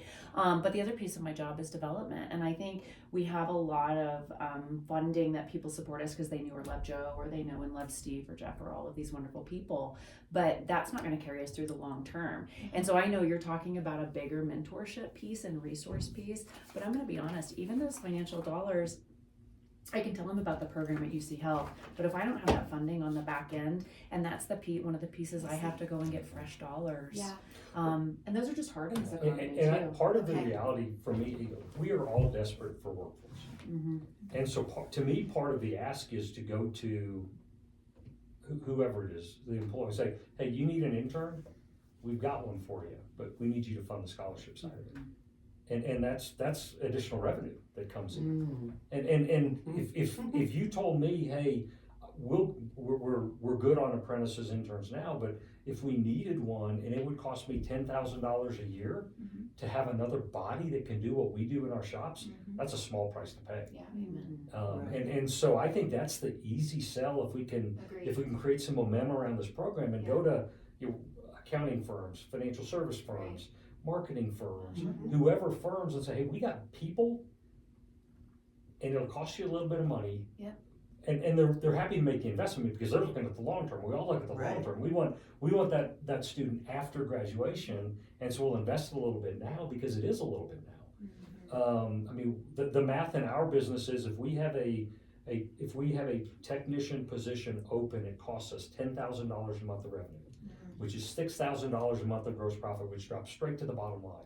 And it doesn't take a lot for me to justify, one of those salaries. And there are other industries where the numbers are a lot bigger than that. And so that's to me the real payoff in what we do, because then you're giving somebody a career path. Then you're taking a Carly, and I mean, to me, I'm glad we did Carly because she's kind of the poster child for what we want to do. We caught her in her first She's the semester. future. Yeah. You know what? If we can support her through 4 years of college to the tune of, let's say, $40,000, that means she walks out without $40,000 of debt, because she will graduate from college and she will be successful. But if she walks out with that millstone of $40,000 of debt around her neck, man, her life is different than if she can walk out free and clear, having had somebody invest in her. And if we can now give her some marketable job skills. Yeah. You show her, maybe she starts in, I don't know, doesn't want to sit behind a desk, marketing, doing something from a marketing standpoint. She's just like, that's not me. Okay, that's great. You know what? you've learned that lesson. We all learned that lesson early in our careers. I don't want to do that. And so then she comes focused. So when she walks out of school, she truly knows exactly what she wants to do. And then that becomes self-perpetuating, right? Because just like DJ, I mentioned him earlier, he's giving back because he's doing our social media and marketing and all that stuff. Then we create a self-generating engine because we have people that we help that then can help the next generation. And that's where we get excited. But right now, again, we're crawling. We're starting to walk a little bit, but that's when we're running. And that's what's really exciting about what we're doing. Cool to hear about. Yeah. So if you want to talk internship, let's get together in a different meeting and have that conversation. And it may even be at our next board meeting. We just allocate the whole board meeting to, let's whiteboard out an internship program and figure out how we're gonna move that forward. I'd rather do that before the board meeting so that the board meeting becomes a little more concise and we can approve it, bless it. Board meeting's got several things that need to be attended to. Thank you for the offer to contribute in that capacity. It's definitely on the roadmap. We got a few things on the roadmap. The mentorship is one we really got to get on. I was going to say, I'm interested in mentorship. Let's talk about that. Yeah, so right now I have been in the education world for 25 years. Cool. Yes, as an elementary school teacher. Thank you. Middle school teacher and high school. Taught home economics. I have a BS in home ec from years way back, but I also spent years in the elementary school world. I left California a year ago and decided not to go back to the classroom. Okay. Because I finished my doctorate and I decided I was going to change the world. So congratulations! Wow. You gotta sit up a little more. So yeah, no. So I'm a fourth grade teacher with a doctorate. Graduated kindergarten. Yeah. But I, in saying that, that's not the important piece. The important piece is I decided when I moved here that my passion wasn't teaching academics and getting scores from kids. It was more watching these wonderful little people come into my classroom and, a lot of them were successful, but a lot weren't. Yeah. And as a teacher, there was only so much I could do with the amount of time that I had them. So what I'm doing now is I have a little company that I just started called Growing Scholars. And so I work with kids. It's executive skills. It's anything to help them be successful in the stuff that supports what their academic life is going to be like. So my little shtick is that I teach and develop skills for the classroom, but also for life. And so, like right now, and I do it all virtually. I have kids in California that I work with because that's where I have a reputation. Sure. And so the parents know me, and I worked with the gifted and talented program there. But my desire for this is kind of along when you said something about some of these people don't even know how to do a checklist. I mean, I actually, talked to my little fourth graders. And when we analyze, when they tell me things like, well, I can't really focus, I'm really struggling in the classroom to focus, I take that and dissect it. And it's not really that they're not smart, it has nothing to do with any of that. But anyway, we talk about the little nitty gritty, kind of like the housekeeping things that are going to support them. So I feel like I could do that with high school, college age kids you would who take don't a step have that back support. from the fourth grader with a lot of these kids. Truly, you would. Well, and organizing desks. We're doing to-do lists. We do SMART goals. I mean, it's all these things their parents don't know how to do or don't want to do with them. And the parents are very frank. And they'll say, we argue. I don't want to tell him to do his homework again. So that's part of where I come in. We would love that. Now, I will share with you, just as Steve is saying, many of these kids don't have parents. They're coming off the street in some capacity. I know. There is no desk to organize. Right. Yeah, there is, but exactly. So I think my passion for getting with a student, regardless of their age and understanding where they're coming from and helping them to bridge where they need to go with not the academics. I have tutored and it's not that. It's more the life skills. That's what we need. That's kind of what I'm thinking in terms of budgeting time. I mean, I have kids using timers to do their homework because they need breaks and they don't know how to take breaks. I tell you what, why don't we try to, what's the right term? Why don't we beta this with you? We'll connect you with Mindy. Maybe we can find a couple students that would. I want to just jump in here 1 second. Please. There's another volunteer who couldn't be here today, who has a similar background and wants to be working on the mentoring program. Oh, So I'm thinking if I could partner the two of you together, you guys could come up with the program together and kind of work it, and then we can introduce you to, have you work alongside Mindy. But I do want to include this other person because she Absolutely. already. Oh, yeah. Yeah, and I That think you'll sounds love her. exciting. More Yeah. is better. The goal is to help these students. Yeah. Life skills is the right term. It's not It is. academia. That's They'll right. figure out And that's academia. where, But that would be tremendously helpful. This has been the biggest nut on our tree, trying to figure out how can we get this off the ground. Because to Steve's point, we're able to give money. We can figure out the money thing, but these students need more than money. They need to assimilate into society in a way that we learned from a long time ago right, on a path they don't have. right. And not every But that student. support is, it's just that, see again, that just lights up Yeah. right here, because I feel like you can be as smart, you can be capable and you can have the academics, but if you can't implement what you want to do and show up for a job interview on time, or just the things where, have healthy food in the home, all those kinds of things really matter. I'd like you to go into it with the end in mind. And when I say the end in mind, I mean 3 years from now, 4 years from now. Because it's